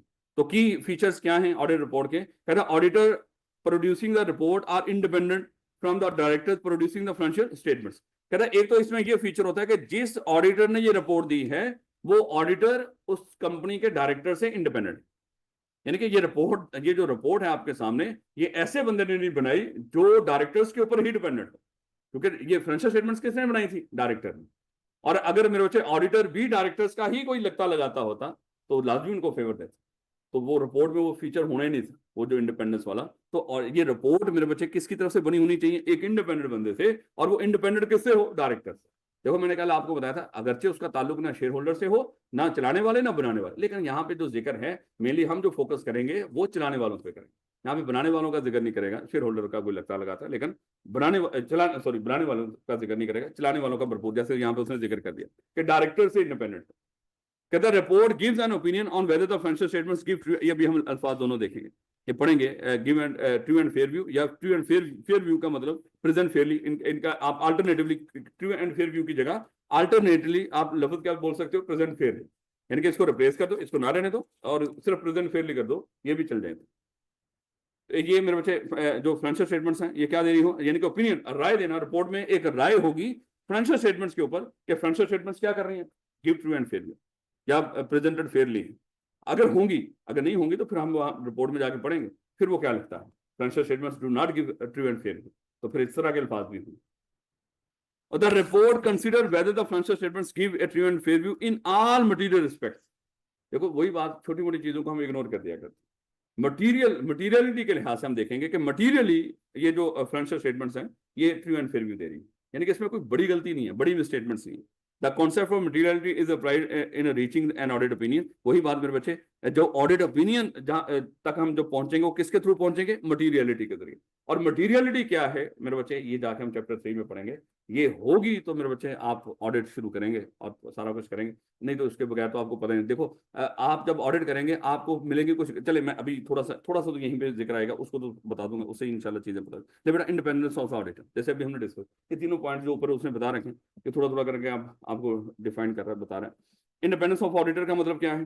जैसे अभी हमने डिस्कस किया कि मिस्टर ए सीएफई कंपनी का ऑडिट करने के लिए जब ऑडिट कर रहा होगा मेरे बच्चे, पता चला कि जो मिस्टर ए है उसका कंपनी के जो डायरेक्टर्स हैं या चीफ एग्जीक्यूटिव है इनके साथ कोई गहरा ताल्लुक है, तो मेरे बच्चे जब वो कंपनी की फाइनेंशियल स्टेटमेंट्स का ऑडिट करेगा वो तो जाहिर बात है मेरे बच्चे उस ताल्लुक की लाज रखेगा, क्योंकि फाइनेंशियल स्टेटमेंट्स किसने बनाई है? इस कंपनी के जो डायरेक्टर्स हैं, चीफ एग्जीक्यूटिव हैं, वही जिम्मेदार है ना मेरे, क्योंकि चीफ एग्जीक्यूटिव भी क्या होता है? डायरेक्टर ही होता है। तो ये लोग हैं जो फाइनेंशियल स्टेटमेंट्स बनाने के लिए जिम्मेदार है। और अगर ये इस मिस्टर ए का ताल्लुक हुआ उनके साथ, तो मेरे बच्चे अगर फाइनेंशियल स्टेटमेंट्स में कुछ गलत हुआ, उनको पता है कि मैं ये कह दूंगा ना फाइनेंशियल स्टेटमेंट्स गलत हैं, तो शेयर होल्डर के सामने जब जाएंगी, शेयर होल्डर तो मेरे बच्चे इनको निकाल देंगे यहाँ से, वो कहेंगे चलो भैया हम रिमूव करने जा रहे हैं, निकालने मतलब रिमूव कर देंगे डायरेक्टर्स को। तो मेरे बच्चे इसलिए वो क्या करेगा? इनकी नौकरी बचाएगा और वो कहेगा अगरचे फाइनेंशियल स्टेटमेंट्स गलत हैं लेकिन भैया आपके साथ ताल्लुक भी तो है, पुराना ताल्लुक है आपके साथ। तो ये इसलिए मैं कह रहा हूं कि फाइनेंशियल स्टेटमेंट्स क्या कर रही है? ट्रू एंड फेयर व्यू दे रही है। ये मेरे बच्चे, ये किस वजह से ये सारा कुछ गलत हुआ? क्योंकि इस मिस्टर ए का ताल्लुक था उस कंपनी के डायरेक्टर के साथ, तो वो इंडिपेंडेंट नहीं था सादा अल्फाज में है। ये कह रहे हैं इन्फ्लुएंस कह लो या कुछ और भी बड़े सारे वो होंगे, जब हम चैप्टर 13 पढ़ेंगे हमें पता चल जाएगा इसका सारा। क्या रखोगे मेरे बच्चे इस बात को? तो इसलिए हमने कह दिया कि ये जो ऑडिटर है ये इंडिपेंडेंट होना चाहिए, ऐसा बंदा जिसका कंपनी के साथ कोई ताल्लुक ना हो। याद है बचपन के अंदर हमने इंडिपेंडेंट ऑडिटर पढ़ा और डायरेक्टर सर है, इंडिपेंडेंट डायरेक्टर पढ़ के ऐसे सी लॉ के अंदर उसने कितनी लंबी चौड़ी रिक्वायरमेंट्स बता रखी थी उसकी, एक 8-9 चीजें बताई थी कि इस तरह के ताल्लुकात ना हो तो शायद हम कंसिडर कर लेंगे ये बंदा क्या है, ये इंडिपेंडेंट है। लेकिन अगर उनमें से कोई ताल्लुक हुआ तो वो इंडिपेंडेंट नहीं है। तो उसमें एक लंबी चौड़ी लिस्ट थी कि पिछले सालों में कोई रेम्यूनरेशन ले रहा हो तो, या लेकिन अगली बात यहाँ पे ये भी हम देखेंगे, एक और दिक्कत होगी भाई, एक ऑडिटर जो इस साल में अपॉइंट हुआ है अगले साल में दोबारा अपॉइंट हो सकता है, इसका मतलब वो तो पिछले साल में रेम्यूनरेशन ले रहा था है। इसलिए मेरे बच्चे यहाँ पे उस चीज को भी वो क्लियर करेगा कि इसका मतलब क्या है, ये क्यों कंसिडर नहीं होता यहाँ पर। वहां पे भी उसने एक एक्सेप्शन दी थी ना कि अगर वो रिटायर हो गया उसको पेंशन वगैरह मिल रही हो तो फिर वो इंडिपेंडेंट ही कंसिडर होगा। तो इस तरह की चीजें, खैर तो इंडिपेंडेंट होना चाहिए ऐसा बंदा जिसका कंपनी चलाने वालों के साथ कोई ताल्लुक ना हो। कहता है external auditor must be independent. देखो इंटरनल, इसका देखो दो तरह का ऑडिटर, एक होगा एक्सटर्नल ऑडिटर, एक होता है इंटरनल ऑडिटर। एक्सटर्नल ऑडिट के लिए एक्सटर्नल ऑडिटर, इंटरनल ऑडिट के लिए इंटरनल ऑडिटर। और ये दो तरह के मेरा ख्याल है कि थोड़ा सा यहाँ पे जिक्र कर ही दिया उसने, तो मेरा ख्याल है कि हल्का सा जिक्र तो इसका बनता है। ले बेटा, मिस्टर ए सीएफई की कंपनी की फाइनेंशियल स्टेटमेंट्स को ऑडिट करने आया। इसने इसका ऑडिट किया, ओपिनियन इकट्ठी की और उसके बाद बताया कि ये फाइनेंशियल स्टेटमेंट सही नहीं, इसमें मसले मसाइल है। ये रिपोर्ट किसके पास गई? ये रिपोर्ट गई शेयर होल्डर के पास। तो शेयर होल्डर बड़े खुश हुए इस मामले को लेकर, अगरचे दुखी तो हुए कि कुछ गलत चल रहा है वहां पे, लेकिन इस बात में भी खुश हुए कि कम से कम कुछ जो गलत चल रहा है हमें पता चल गया। तो इन्होंने देखा कि यार ये जो बंदा है ना, ये जो ऑडिटर है, ये साल के आखिर पे आता है। वैसे तो पूरे साल के लिए अपॉइंट होता है, लेकिन पूरे साल में वहां पे बैठे रहना आपकी कोई लायबिलिटी या जिम्मेदारी उस तरह की नहीं होती। आप लेकिन वहां पे जाओ, आपका हक है। आप वहां पे कोई काम करना चाहो, आपका हक है। आप पूरे साल के लिए अपॉइंट होते हो, एक एजीएम से दूसरी एजीएम तक। लेकिन मोस्टली जब फाइनेंशियल स्टेटमेंट बन जाती है ना मेरे बच्चे, मेन काम हमारा वहां से शुरू हो जाता है। अगरचे उससे पहले भी बहुत कुछ करते हैं, लेकिन मेन तो हमने फाइनेंशियल स्टेटमेंट्स का ऑडिट करना होता है। और फाइनेंशियल स्टेटमेंट जब साल खत्म होगा है, तो उसके बाद वो बनना शुरू होती है, तो फिर वो मेरे बच्चे आगे आपके पास। देखो एजीएम से एजीएम आप होते हो, साल के लिहाज से नहीं होते हैं। तो जब साल खत्म हुआ, आपने कंपनी ने फाइनेंशियल स्टेटमेंट्स बनाई, वो अब आपके सामने होंगी, अब आप उसको चेक करना शुरू करो। तो फिर जैसी वो एजीएम होगी उसमें आप रिटायर हो जाओ, उसके ऊपर जो भी रिपोर्ट देगी। तो इन्होंने कहा कि कंपनी के डायरेक्टर ने सोचा यार ये कितना कमाल का बंदा है, ये किसने थोड़ा सा काम किया और कितनी सारी गलतियां ढूंढ के हमें दे दी। उन्होंने कहा कि ये इतना इतना मानो कि चमत्कारी इंसान है, जो इतने चमत्कार कर रहा है, क्यों ना इस तरह का बंदा हम कंपनी में पक्का पक्का ही पॉइंट करते, जो यही काम किया करे जो ये बाहर से आके करता है, वही चीजें उसी तरह चेक करे जैसा ये कर रहा हो। उन्होंने क्या किया, ये जो कंपनी है, उन्होंने इस कंपनी के अंदर एक प्रॉपर डिपार्टमेंट बना दिया, इंटरनल ऑडिट का डिपार्टमेंट ही इंटरनल ऑडिट का बना दिया उन्होंने। याद है बचपन के अंदर आपने डिस्कस किया था, ये बचपन में मैं इसलिए आपको रेफर कर रहा हूं ताकि वहां पे पड़ी हुई चीजें फजूल नहीं थी। डायरेक्टर्स की मीटिंग हमने जिक्र किया था। डायरेक्टर्स की मीटिंग दो तरह की होती है, एक तो बोर्ड मीटिंग और एक कमेटी मीटिंग। और कमेटीज मेरे बच्चे, अगर आपको याद हो, हमने कहा था कि वहां पे डायरेक्टर्स की हम डिफरेंट तरह की कमेटीज बना सकते हैं, जैसे कुछ एचआर कमेटी, और वहां पे एक जिक्र हुआ था ऑडिट कमेटी का, है ऑडिट कमेटी का। तो मेरे बच्चे ये हमारा जो इंटरनल ऑडिट का डिपार्टमेंट होगा, ये किसके अंडर काम कर रहा होगा? उस ऑडिट कमेटी।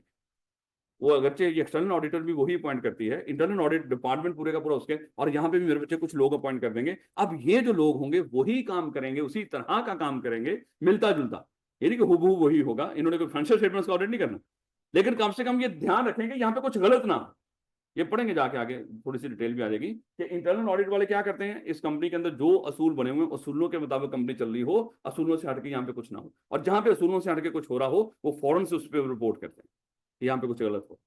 तो इसके लिए हम क्या कर देते हैं, एक पक्का पक्का इंटरनल ऑडिट डिपार्टमेंट बना देते हैं, उसमें इंटरनल ऑडिटर अपॉइंट कर देते हैं। ये हमारे अपने बंदे हैं, ये हमारे इंप्लॉई हैं, ये इंडिपेंडेंट नहीं हो सकते, ये हमसे तनख्वाह लेते हैं, ये हमारे ही हैं। अगर ये हमसे ज्यादा तंग करेंगे, हम क्या करेंगे, इनको फारे कर देंगे।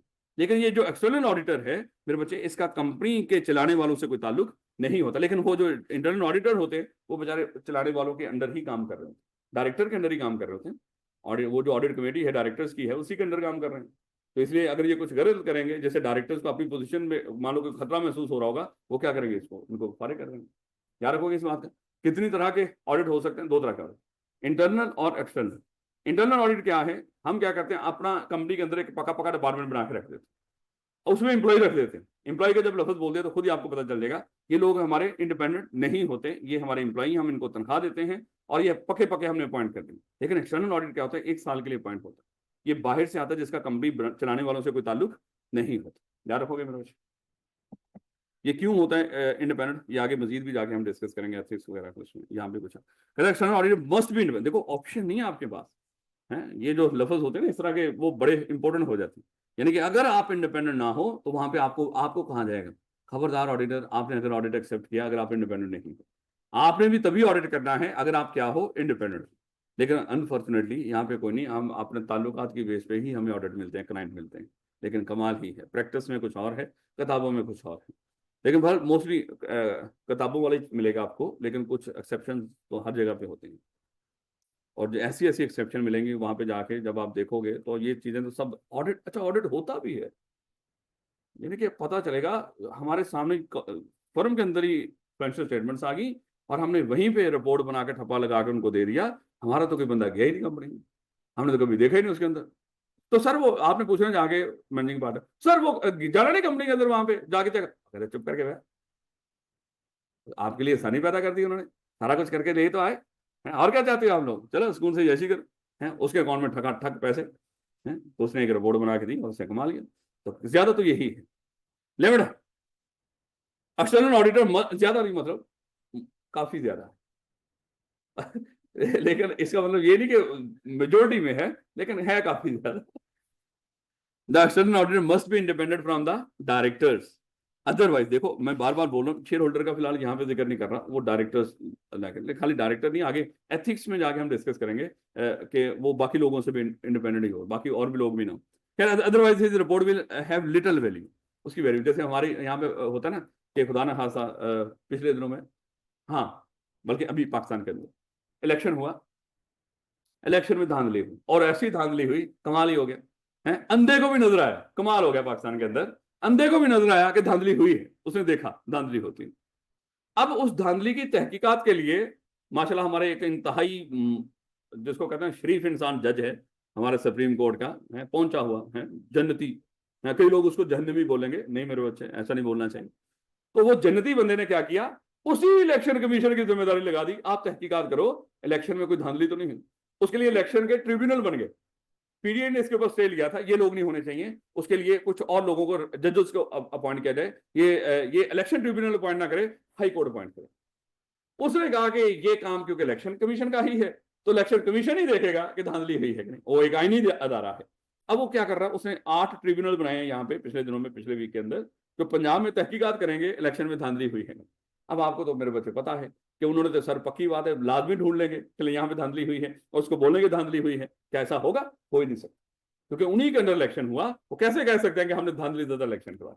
सेम यहां पर भी होगा मेरे बच्चे, मेरे बच्चे। अब वो जो इलेक्शन ट्रिब्यूनल, ये जो इलेक्शन ट्रिब्यूनल्स हैं जो इसके ऊपर रिपोर्ट देंगे, उनकी कोई वैल्यू नहीं होगी लोगों की निगाह, कहेंगे इन्होंने इलेक्शन करवाया और यही उन्होंने तहकीकात करके वैल्यू दे दी, क्योंकि ये तो इंडिपेंडेंट ही नहीं थे, तो उनकी रिपोर्ट की कोई वैल्यू नहीं होगी। सेम यहां पे होगा, if he is not independent, his opinion is likely to be influenced by the director। वही बात मेरे बच्चे, अगर इंडिपेंडेंट नहीं तो पक्की बात है डिपेंडेंट है, अगर डिपेंडेंट है तो फिर रिश्तेदारियां निभाएगा, फिर वो जब वो कहेगा, कुछ गुस्से में आएगा, वो कहेंगे देख देख हम वापस बुला लेंगे, और कहते नहीं नहीं नहीं नहीं, रिश्तेदारी भी हो सकती है ना इस तरह।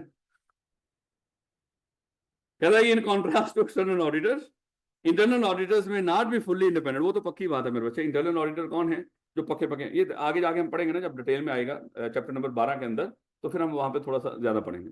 Using the work of others, chapter number 12, उसमें हमने 2 लोगों को डिस्कस करना है, एक्सपर्ट और इंटरनल ऑडिटर। तो वहां पे हम डिटेल में आपको बता देंगे, सिर्फ यहाँ पे लफ्ज आपको ये पता होना चाहिए, 2 तरह का ऑडिटर होता है, इंटरनल एक्सटर्नल। जब वहां पे पढ़ेंगे तो इंशाल्लाह फिर वहां पे हमें ज्यादा डिटेल में चीजें मिल जाएंगी। यही है मेरे बच्चे, हैं लाइन्स ऑन अदर कहते हैं, या using the work of others. कहता although they may be able to achieve a sufficient degree of independence, कहता हो सकता है, हम इसको भी सीखेंगे, इसको भी सीखेंगे कि ये चले, मेरा ख्याल है कि सीखना क्या है, थोड़ा सा इस लाइन का हमें पता होना चाहिए। अज्यूम कर लो मेरे बच्चे, ये हमारे बोर्ड ऑफ डायरेक्टर्स, इन 2 लोगों पर मुश्तमिल हमने क्या बना दी, एक ऑडिट कमेटी बना दी। ये है हमारा इंटरनल ऑडिट डिपार्टमेंट, ये देखेगा कंपनी में कहीं पर भी कुछ गलत हो उसको ढूंढे, और उस जो गलत हो उसको बताए मेरे बच्चे चीफ एग्जीक्यूटिव को, सीईओ को बताए कि सर यहाँ पे कुछ गलत हुआ है। पूरी कंपनी को मैनेज कौन कर रहा है, चला कौन रहा है, चीफ एग्जीक्यूटिव। डायरेक्टर्स के बिहाफ पे चीफ एग्जीक्यूटिव पूरी कंपनी को चला रहा हो, और यहाँ पे कुछ गलत हुआ तो ये किसको बताएगा, चीफ एग्जीक्यूटिव को। और चीफ एग्जीक्यूटिव क्या लग रहा है आपको, शाबाश देगा इसको, वो तो काम खराब हो जाएगा। इसका मतलब क्या हुआ, अगर ये रिपोर्टेबल हो अपने अपने डिपार्टमेंट के हेड यहाँ पे ले आओ, या चीफ एग्जीक्यूटिव को, शायद ये बेचारा जो इंटरनल ऑडिट है ना, ये बहुत इंडिपेंडेंट नहीं होगा, ये बहुत ज्यादा डिपेंडेंट हो। लेकिन वो कहते हैं कि इसको थोड़ा सा इंडिपेंडेंट कर सकते हैं, फुली तो कर ही नहीं सकते, लेकिन थोड़ी सी इसमें इंडिपेंडेंस की झलक आ सकती है। वो झलक कब आएगी, अगर आप इसको रिपोर्टेबल कर दो सीधा ऑडिट कमेटी को, बड़ों को, ये उनको जवाब देना हो, अपने अपनी जो बिल्कुल ऊपर हायरार्की में ऊपर आ रहे हो ना, उनको जवाब देना हो, बल्कि ये जवाब दे किसको हो, ऑडिट कमेटी को। अगर ये ऑडिट कमेटी को जवाब दे होंगे तो इसमें थोड़ी सी इंडिपेंडेंस पैदा हो जाएगी, क्या रखोगे इसमें। तो मेरे बच्चे इनमें इस लिहाज से ये अल्फाज उसने बोले हैं, क्या कहते हैं, कहता है कि although they may be able to achieve a sufficient degree of independence, कि हम क्या कर सकते हैं, इसमें कुछ डिग्री इंडिपेंडेंस की पैदा कर सकते हैं, और वो कब, जब हम इसको रिपोर्टेबल कर दें सीधा जाके ऑडिट कमेटी को, याद रखोगे। अगर वो अपने ही सुपीरियर्स को जवाब दे होंगे तो इंडिपेंडेंट नहीं होंगे, चीफ एग्जीक्यूटिव को जवाब दे होंगे इंडिपेंडेंट नहीं होंगे। याद रखोगे ये छोटे छोटे अल्फाज, इनको उस तरह बना के देने की जरूरत तो नहीं ना होती, काम चल जाएगा ना इस तरह। ये तो ना कह रहे हैं सर वो जरा पूरा वो बनाए जरा, मैं कह रहा हूँ कल का लेक्चर जरा कवर कर रहा हूँ मैं, क्योंकि अगर कल हो जाता ना तो फिर दिक्कत नहीं थी। The concept of internal auditor shall be describe, ठीक होगा उसने लेटर चैप्टर, और ये लेटर कौन सा है, चैप्टर नंबर 12। तो ये 12th चैप्टर के अंदर जाके इसको हम डिटेल में डिस्कस करेंगे। तो बेटा अभी बात हुई थी ट्रू एंड फेयर में।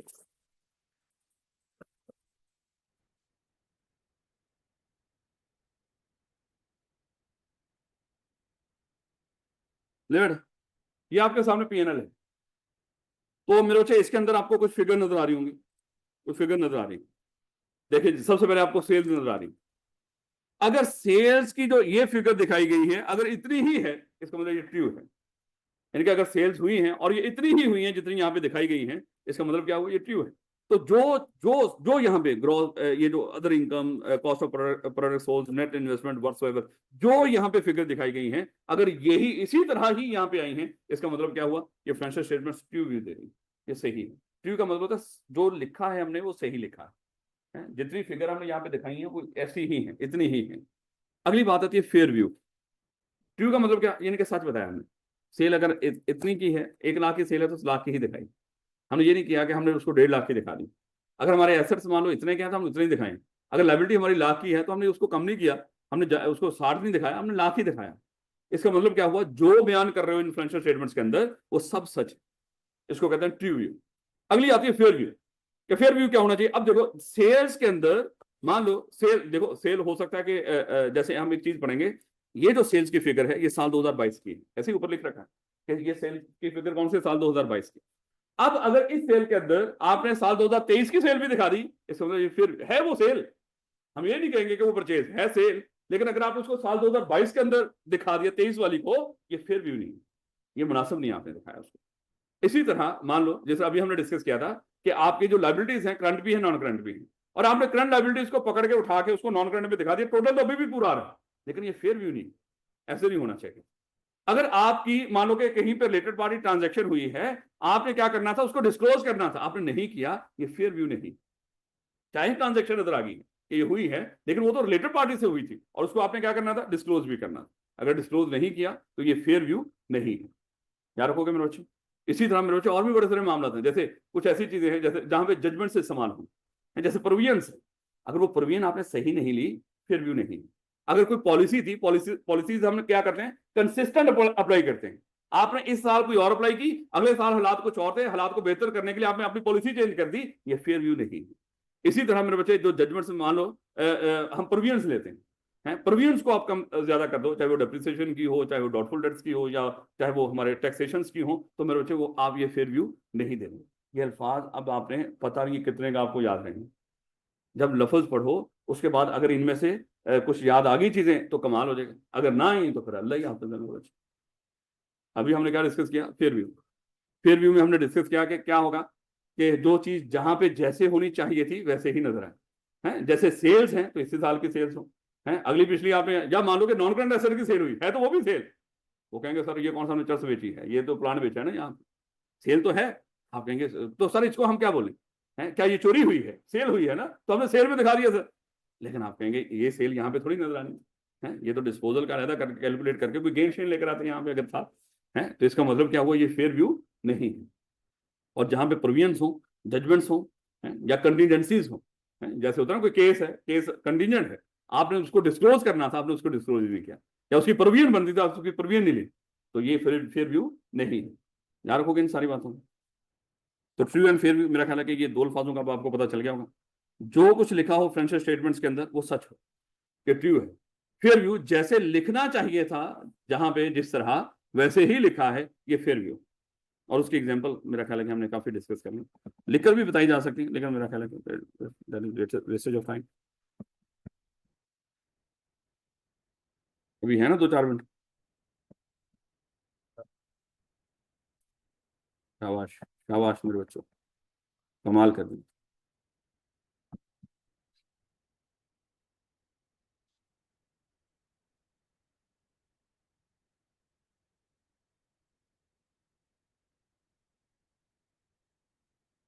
ले बेटा, तो जल्दी से करके इसको जरा देख लेते हैं ताकि कोई आपको दिक्कत ना हो पढ़ते हुए। ट्रू एंड फेयर व्यू या फेयर प्रेजेंटेशन। कहता है auditor reports on whether or not the financial whether the financial statements give true and fair, या whether the auditor reports on whether not the financial statements give true and fair, दोनों हो सकते हैं। यानी कि whether financial statements give true and fair view, whether not financial statements give true and fair view, दोनों तरह के हो सकते हैं, सही भी हो सकती है, गलत भी हो सकती है, उसने रिपोर्ट करना। The position of the entity as at the end of the financial period and the performance, ये अल्फाजों का समझ आ गया ना, बैलेंस शीट और पीएनएल इन्हीं में नजर आ रही होती है पोजीशन और परफॉर्मेंस। तो पोजीशन और परफॉर्मेंस वैसी ही है जैसे फाइनेंशियल स्टेटमेंट्स में दिखाई गई है, परफॉर्मेंस भी वही है जैसे पीएनएल में दिखाई गई। ऐसे ही the auditor does not certify or guarantee that the financial statements are correct, ये पढ़ेंगे इसी चैप्टर के अंदर कि ऑडिटर जब ये कह रहा होता है ना financial statements give true and fair view, वो गारंटी नहीं दे रहा होता कि इसके अंदर जो भी है वो 100% सही है, ना ना, हाँ वो बस आपको अपनी एक राय दे रहा कि मेरे मुताबिक लग यही रहा है कि फाइनेंशियल स्टेटमेंट सही है, तो मेरे मुताबिक आप कर सकते हो भरोसा इसके ऊपर, लेकिन मैं गारंटी नहीं दे रहा 100% नहीं। गारंटी का मतलब क्या है, 100% आप उसको कह रहे हो कि ठीक है भैया तो इसमें कुछ भी गलत नहीं, ऐसा नहीं हो सकता, उसमें वजूहात हैं, उसको हम कहेंगे लिमिटेशन ऑफ ऑडिट। इसी चैप्टर में जाकर डिस्कस करेंगे, आखिरी टॉपिक हमारा वही होगा कि ऑडिट के अंदर कुछ लिमिटेशंस होती हैं जिस वजह से हम 100% गारंटी दे ही नहीं सकते ये फाइनेंशियल स्टेटमेंट सही है। हम सिर्फ अगले बंदे को एक तसल्ली भरोसा देते हैं कि आपने मुझे अपॉइंट किया था, मैंने उनको चेक किया है, उसमें बड़े सारे फैक्टर्स हैं, वो अभी हम डिस्कस नहीं करेंगे ताकि अपने एरिया को आगे बढ़ें, लेकिन इसी चैप्टर में आ जाएगा कि ऑडिटर गारंटी क्यों नहीं देता, सर्टिफाई क्यों नहीं करता। जब आप इंशाल्लाह सीए क्वालिफाई कर लोगे, आप लोगों को बताते फिरोगे, रिश्तेदारों को फोन कर करके बताओगे रात को 2-3 बजे, भैया मैंने सीए क्वालिफाई कर लिया, तो लेकिन मेरे बच्चे उनको तो चाहिए गारंटी। तो गारंटी क्या है आपके पास, सर्टिफिकेट है, वो सर्टिफिकेट दिखाओगे तब उनको यकीन आएगा, क्योंकि आप पे तो यकीन करते को नहीं हो है, तो फिर उनको यकीन हो जाएगा कि आपने वाकई ही सीए क्वालिफाई कर लिया है। इसी तरह ये जो ऑडिटर की रिपोर्ट है वो कहता है कि सर्टिफिकेट नहीं है, इसको सर्टिफिकेट ना समझिएगा कि ये जो फाइनेंशियल स्टेटमेंट्स के ऊपर इसने सर्टिफिकेट इशू कर दिया है कि भैया ये क्या है, ये फाइनेंशियल स्टेटमेंट बिल्कुल सही है, ना ही ये गारंटी है, क्योंकि ये जस्ट एक तसल्ली है कि भाई ये किसी हद तक सही है। और वो क्यों, ये तसल्ली क्यों दे रहा है, गारंटी क्यों नहीं दे रहा, ऑडिट के अंदर कुछ लिमिटेशंस होती हैं, जो कुछ वजह हैं जिस वजह से आप कभी भी ऑडिट में मान लो कि इसके लिए लफ्ज बोलेंगे एब्सोल्यूट एश्योरेंस दे ही नहीं सकते, कल ही पढ़ेंगे टाइप्स ऑफ एश्योरेंस, फिर आपको इंशाल्लाह पता चलेगा। कहता है in presenting the financial statements a large amount of judgement is exercise, चलो उसने थोड़ा सा बता भी दिया। कहता है in preparing the financial statements a large amount of judgement is exercise by the director. जब डायरेक्टर ने फाइनेंशियल स्टेटमेंट्स बनाई थी, उन्होंने खुद बड़ी सारी चीजें जो फाइनेंशियल स्टेटमेंट्स में लिखी थी वो अंदाजों की बेस पे, और अंदाजों की बेस पे अंदाजे लगाना, ये तो मेरे बच्चे 100% अंदाजा दुरुस्त हो ही नहीं सकता, एक बंदे ने पहले अंदाजा लगाया। अच्छा इस दफा जो प्रोविजन फॉर डाउटफुल डेट्स है, जो डेट्स डाउटफुल हैं, जो बैड हो सकते हैं, वो 500 रुपए के, उनका अंदाजा है। अब आप जाके कहेंगे वो मुबारक हो आपका अंदाजा 100% सही है, लेवल ही हो गया आपका माशाल्लाह, कितने पहुंचे हुए हो हैं। अगले बंदे ने जस्ट एक टेबा लगाया है टेबे का पता ना अंदाजा है, तो उसने हाँ एस्टिमेट, तो उसने जस्ट एक एस्टिमेट लिया और आपने जाके उसके एस्टिमेट को माशाल्लाह 100% दुरुस्त करार दे दिया है। जैसे हमारे यहाँ पे इलेक्शन जब होने जा रहा था, तो उससे पहले सारे जो एंकर्स थे जिनको जारी बातें खिलाते हैं ये लोग, और कल फिर जो जियो न्यूज है उसको पाकिस्तान के बेस्ट न्यूज चैनल का वो भी अवार्ड भी मिला है, क्योंकि माशाल्लाह उन्होंने बड़ा अच्छा इनका साथ दिया। अब मेरे बच्चे वहां पे वो अंदाजे लगाते थे कि कौन सी पार्टी जीते, सबके अंदाजे यही थे कि नून लीग जीतेगी, स्क्रीन स्वीप है जी, इनका तो कोई बंदा खड़ा ही नहीं होना इलेक्शन के अंदर है। उन्होंने जो भी थे जैसे जिस बंदे को दिया वो सारे जीते गए, फिर बेचारों को कुछ और करना पड़ा है जीतने के लिए, वो सारे अंदाजे बेचारे उस दिन वो बोल ही नहीं रहे थे, बाकी लोग उनको जुगते करवा रहे थे, न्यूज चैनल वहां पे बैठे हुए जो शोज चल रहे थे, तो अजीब गरीब तो अंदाजे थे ना मेरे बच्चे, वो भी बेचारे यही कह रहे थे हमने तो अंदाजे लगाए हैं, अंदाजे गलत भी हो सकते हैं, इसमें कौन सा कोई वो कमाल है, लेकिन वो अंदाजे नहीं लगा रहे थे, उस वक्त गारंटियां दे रहे थे, सर्टिफिकेट दे रहे थे हैं, ताकि लोग डीमोरलाइज। कहता है कि similarly judgement is exercise by auditor in reaching his opinion. और फिर ऑडिटर भी क्या करता है, जजमेंट, जस्ट एग्जांपल, अभी हम आगे ऑडिटर की जजमेंट का हम एक एग्जांपल लेते हैं, सैंपलिंग। ऑडिटर जब ऑडिट करता है वो सैंपल बेस पे करता है, यानी कि देखो एक कंपनी की सेल है, मान लो कि एक साल के अंदर उसकी लाखों ट्रांजेक्शन, अब साल के आखिरी दिनों में जाके आप फाइनेंशियल स्टेटमेंट्स आपके सामने आएंगे, उस आपके पास कोई मान लो कि कोई 60 दिन होंगे जिसमें आपने अपना ऑडिट को कंप्लीट करना है, वो लाखों ट्रांजैक्शन कैसे वेरीफाई कर सकते हो या करोड़ों ट्रांजैक्शन उन चंद दिनों के अंदर, और अगर वही वेरीफाई करते रहोगे फिर बाकी एरियाज को कौन देखेगा। ऑडिटर क्या करता है, फिर सैंपल बेस पे ऑडिट करता है। वो क्या करेगा, अगर लाखों ट्रांजैक्शन हुई थी उनमें से क्या करेगा, चंद 100 ट्रांजैक्शन सेलेक्ट करेगा, उनके ऊपर प्रोसीजर परफॉर्म करेगा, उनको देखेगा सही है या गलत है, अगर वो सही है तो कहेगा ये बाकी भी सारी सही ही है, अंदाजा ही है।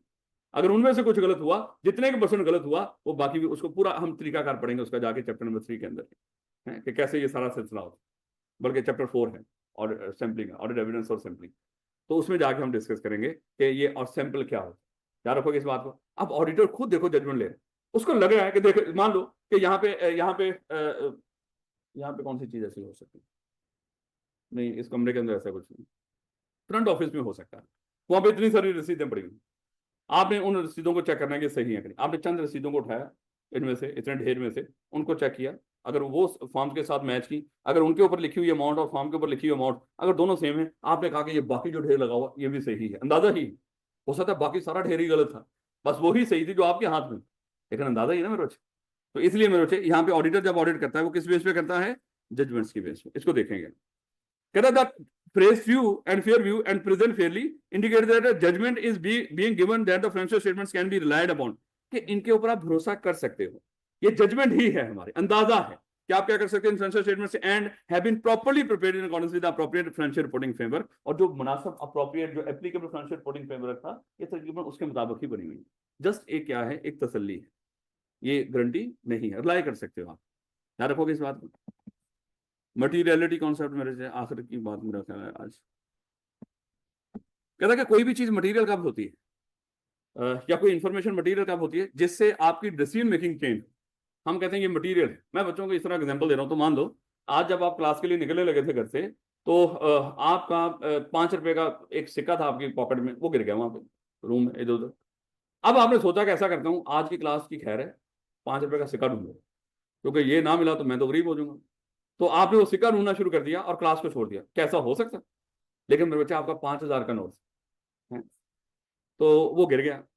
अब आपको पता है कि मेरे बाद ये बाकी जब मखलूक उठेगी तो इनको मिल जाना है, तो बेहतर यही है मैं खुद ही ढूंढ लूँ उसको, इन्होंने मुझे देना को नहीं। अब मुझे बताओ, मुझे क्लास अटेंड करोगे 5,000 का सिक्का ढूंढोगे, इसका मतलब क्या हुआ, मुझे सॉरी 5,000 का सिक्का, सॉरी हम इतने अमीर मुल्क तो है नहीं, 5,000 का एक नोट है माजरत के साथ, क्योंकि हम अमीर मुल्क नहीं माजरत के साथ, हम गरीब मुल्क नहीं, हमारे नोट 5,000 का है, लोगों के सिक्के इतने के होते हैं, लेकिन बल्कि सिक्का भी उनका एक 100 का सिक्का हमारे 5,000 के बराबर होता है, ऐसे है ना, बल्कि शायद ये कम है, कई तो ऐसे हैं वो बहुत ही ज्यादा हो जाएगी। खैर गोली मारो इस बात को। तो अब मेरे बच्चे 5 रुपए का सिक्का जो गुम हुआ वो आपके लिए मटेरियल नहीं था, उससे आपकी डिसीजन मेकिंग चेंज, जो क्लास अटेंड करने का डिसीजन था वो चेंज नहीं हुआ, आप क्लास में आए। लेकिन जब 5,000 का नोट गुम हुआ, उसने आपने कहा कि क्लास को छोड़ो, बस उसको उसको नोट को ढूंढो। इसका मतलब क्या हुआ, वो जो क्लास को अटेंड करने का डिसीजन था वो इफेक्ट हुआ। इसका मतलब 5,000 का नोट आपके लिए मटीरियल था। तो मटीरियलिटी क्या होती है, ऐसी ऐसी चीज जिससे आपकी जो आपकी अंडरस्टैंडिंग में आए और आपकी डिसीजन मेकिंग चेंज हो, समझ लो वो क्या है आपके लिए मटीरियल है। अब जस्ट एग्जांपल अज्यूम कर लो, आप सीएफई का ऑडिट करने के लिए आए, आपने यहाँ की रसीदें देखी, आपने रसीदें देखने के बाद मान लो कि यहाँ पे जो अमाउंट्स आती हैं वो आती हैं करोड़ों में अमाउंट्स यहाँ पे आ रही हैं, अज्यूम कर लो, अल्लाह का शुक्र आती भी है, चाहे थोड़े थोड़े करके भी लेते हैं, लेकिन बरकत है जैसी भी है, अल्हम्दुलिल्लाह मामला चलते ही रहते हैं। लेकिन बहरहाल तो अज्यूम कर लो यहाँ पे करोड़ों की अमाउंट्स आती हैं, और आप यहाँ पे ऑडिट करने के लिए आए, आपने कहा कि सर आपकी कंपनी में तो बड़े घपले हो रहे हैं, हमें पता चला 500 रुपया सर, उसका नहीं पता चला। खा के भाई गोली मारो, तुम अपना काम करो, है ये लो पकड़ो मुझसे 500 रुपया, अपना काम जारी रखो, खैर है। तो इसका मतलब क्या हुआ, क्या आके आपने हमें कोई मान लो कि ऐसी कोई खबर दी जिससे हमारा कोई डिसीजन मेकिंग चेंज हुआ, हम सोचे हमारी मैनेजमेंट कोई फ्रॉडिया है या कुछ गलत कर रही है, ऐसा कुछ नहीं। लेकिन मान लो कि करोड़ों, मान लो कि 10 करोड़ हमारा रेवेन्यू है, आपने आके कहा कि सर 10 लाख रुपए का मामला कुछ गलत है, अब ये शायद हमारे लिए मटीरियल है कि भैया 10 लाख तो छोटी अमाउंट नहीं होती है, अगर इस तरह का गलत हुआ तो ये तो वाकई ही गलत है, तो ये हमारा क्या है, ये हमारे लिए मटीरियल है। तो अब देखो ना, एक कंपनी है, उस कंपनी ने मान लो कि उसमें ऑडिटर ने जब अपनी रिपोर्ट दी, उसने कहा कि ये फलानी जगह पे इस इतनी मिसस्टेटमेंट है, बाकी फाइनेंशियल स्टेटमेंट सही है, और आप सोच रहे थे मैं उस कंपनी के इस दफा शेयर खरीदूं, और आपने कहा कि इतनी की मिसस्टेटमेंट की तो खैर है, इतनी की मिसस्टेटमेंट तो खैर है, मैं इस कंपनी में तब भी, इसका मतलब वो आपके लिए मटीरियल नहीं थी। तो फिर ऑडिटर जो चीजें देखता है ना मेरे बच्चे, वो देखता है मटीरियलिटी की बेस, वो फिर अपनी रिपोर्ट में वही चीज बताता है जिससे यूजर की डिसीजन मेकिंग इफेक्ट हो सकती हो, जो इमटेरियल हो ऑडिटर भी उसको इग्नोर कर देता है, लेकिन उसका पूरा तरीकाकार है। ये नहीं क्या वो इवन देन हम मटीरियलिटी डिटरमिन, अल्फाज कैसे होंगे, मटीरियलिटी डिटरमिन करना, हम चैप्टर नंबर 3 के अंदर जाके डिटेल में डिस्कस करेंगे कि मटीरियलिटी डिटरमिन कैसे होती है, ये कैलकुलेट नहीं होती। अब जस्ट एग्जांपल, चले मान लो हमारी जो कंपनी है उसकी सेल है 1,000 की, हमारी कॉस्ट ऑफ सेल है मेरे बच्चे 400 की, हमारा जीपी आ गया 600 रुपए का, बाकी खर्चे कोई 50 रुपए के हैं, कोई 100 रुपए का है, कोई 30 रुपए के हैं, करते करते करते मतलब मेरे बच्चे जो भी है हमारा प्रॉफिट बिफोर टैक्स आएगा, अज्यूम कर लो। इस तरह करके वो क्या कर देगा, पेपर के अंदर आपको एक फाइनेंशियल स्टेटमेंट्स की एक एक्सट्रैक्ट दे देगा कि ये आपके सामने रख दिया P&L का। अब वो कहेगा कि अच्छा आप जब इस कंपनी का ऑडिट करने के लिए गए तो आपने वहां पे देखा कि कोई चीज मिसस्टेटमेंट नजर आई, वो मिसस्टेटमेंट थी मान लो कि मेरे बच्चे 50 रुपए की, 50 रुपए की मिसस्टेटमेंट नजर आई। अब ये बताएं इसका ऑडिट की रिपोर्ट के ऊपर क्या इफेक्ट होगा।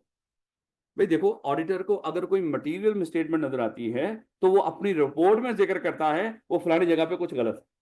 अगर उसको मिसस्टेटमेंट नजर आए फाइनेंशियल स्टेटमेंट्स के अंदर और वो इमटेरियल हो, वो कुछ जिक्र नहीं करता, कहते गोली मार। इससे कौन सा यूजर कोई उसमें डिसीजन मेकिंग चेंज करेंगे, हैं वो इग्नोर ही करेंगे ना, तो मैं भी इग्नोर कर देता हूं। लेकिन अगर कोई मटेरियल हुआ तो उससे उसको पता है, इससे यूजर भी इसको गौर करेंगे और अपना डिसीजन चेंज करेंगे, मुझे रिपोर्ट करना चाहिए। बात याद रखो कि नहीं, अगरचे हमने मटीरियलिटी आगे जाकर डिस्कस करना है, थोड़ा सा यहाँ पे हल्का सा जो जिक्र है थोड़ा सा आपको बता रहा हूँ। अब यहाँ पे पता क्या, आपको फिर एक तरीकाकार सिखाया जाएगा कि ऑडिटर मटीरियलिटी कैसे डिटरमिन करता है। उसका तरीकाकार अब हम एक पूरा बेंचमार्क दिया होगा कि भैया अगर देखो आप सेल्स को उठा सकते हो, आप कॉस्ट ऑफ सेल को किसी चीज का, फलानी चीज का 5% ले लो, फलानी चीज का 1% ले लो। चलो अज्यूम कर लो हमने हमारे जो बेंचमार्क दे रखा है उसमें उसमें बता रखा है अगर आपने मटेरियलिटी के लिए कोई अमाउंट इस कंपनी के अंदर मटेरियलिटी के लिए अमाउंट देखनी हो, आप क्या कर लो, सेल्स का 5% ले लो। सेल्स का 5% तक की अगर कोई गलती हुई वो हमारे लिए मटीरियल है। अब मुझे बताओ 1,00,000 रुपए का 5% कितना होगा, 50। और मिसस्टेटमेंट कितनी आई थी, ये हमारे लिए मटीरियल। हम क्या करेंगे, उसको अपनी रिपोर्ट के अंदर बताएंगे। लेकिन अगर मान लो कि यहाँ पे हमारा जो 5% कितना आया, 50 रुपए, जो हमने अपना एक बेंचमार्क रख लिया था कि मैं इस कंपनी के फाइनेंशियल स्टेटमेंट्स का ऑडिट करने आया हूं, और आपने इसी तरह कैलकुलेट कर लिया करना, जब आपके पास फाइनेंशियल स्टेटमेंट्स हुआ करेंगी और आप क्या कर लिया करेंगे, उसके एक खास परसेंटेज एसेट्स की भी हो सकती है, वो सेल्स की भी हो सकती है, वो डिफरेंट तरह की मेरे बच्चे प्रॉफिट बिफोर टैक्स इस तरह की चीजों की हो सकती है। वो पूरा तरीकाकार हम पढ़ेंगे चैप्टर 3 के अंदर। तो हम क्या किया, एक परसेंटेज ले लिया करें, उस परसेंटेज से अगर ऊपर का उसके बराबर या ऊपर भी कुछ हुआ तो मटीरियल, उससे नीचे हुआ तो इमटीरियल। अब यहां पे मेरे बच्चे हमने परसेंटेज ली 5% सेल की। अब अगर इससे मेरे बच्चे इस यहां तक की कोई मिसस्टेटमेंट होगी 5% या उससे ऊपर, वो हमारे लिए मटीरियल। अगर उससे नीचे की 50 से नीचे की होगी वो हमारे लिए मटीरियल नहीं। याद रखो कि अब 30 की, 40 की, 35 की, लेकिन फिर एक और गौर किया करेंगे। बात का 10, 20, 30, देखो एक मिसस्टेटमेंट हुई 15 रुपए की, दूसरी हुई 25 रुपए की, फिर एक हुई 15 रुपए, मिला के कितने हो गए, 55। और ये हमारे मटेरियलिटी से ऊपर चला गया। ऑडिटर फिर ये भी ध्यान रखता है अगर छोटी छोटी मिसस्टेटमेंट हो रही हो उनको मिला के अगर वो मेरे मटेरियलिटी लेवल से ऊपर चला गया, वो भी मेरे लिए क्या है, मटेरियल ही। इसको भी गौर करेंगे। अगरचे ये चैप्टर यहाँ पे नहीं मैं पढ़ा, ये सिर्फ जिक्र किया है मेरे बच्चे। ये चैप्टर कहाँ पे जाके पढ़ेंगे, 3 के अंदर। बार बार बोल रहा हूँ आपको, 3 के अंदर जस्ट यहाँ पे मटेरियलिटी का एक कॉन्सेप्ट बताया गया कि मटेरियल क्या होती है, ऐसी इंफॉर्मेशन जिससे यूजर की डिसीजन मेकिंग इफेक्ट। यूजर कौन होता है, वो जो शेयर होल्डर वगैरह है। और अगर मान लो कि फाइनेंशियल स्टेटमेंट्स में कोई इतनी बड़ी गलती हो जिससे ऑडिटर को लगे कि इससे यूजर अपना डिसीजन मेकिंग चेंज कर सकते हैं फ्यूचर की, तो मेरे बच्चे वो क्या करेगा, उसको अपनी रिपोर्ट में रिपोर्ट करेगा। लेकिन अगर उसको लगे इमटेरियल है, वो इग्नोर कर दिया करेगा उसको, और ये मटीरियलिटी डिटरमिन करेगा। और कुछ चीजें मेरे बच्चे मटीरियलिटी की भी, कुछ वैल्यू की बेस पे, ये हम कल पढ़ लेंगे। थोड़ा सा टाइम हो गया, यहीं पे थोड़ा सा पढ़ के कल और मजीद काम की चीजें मेरे बच्चे।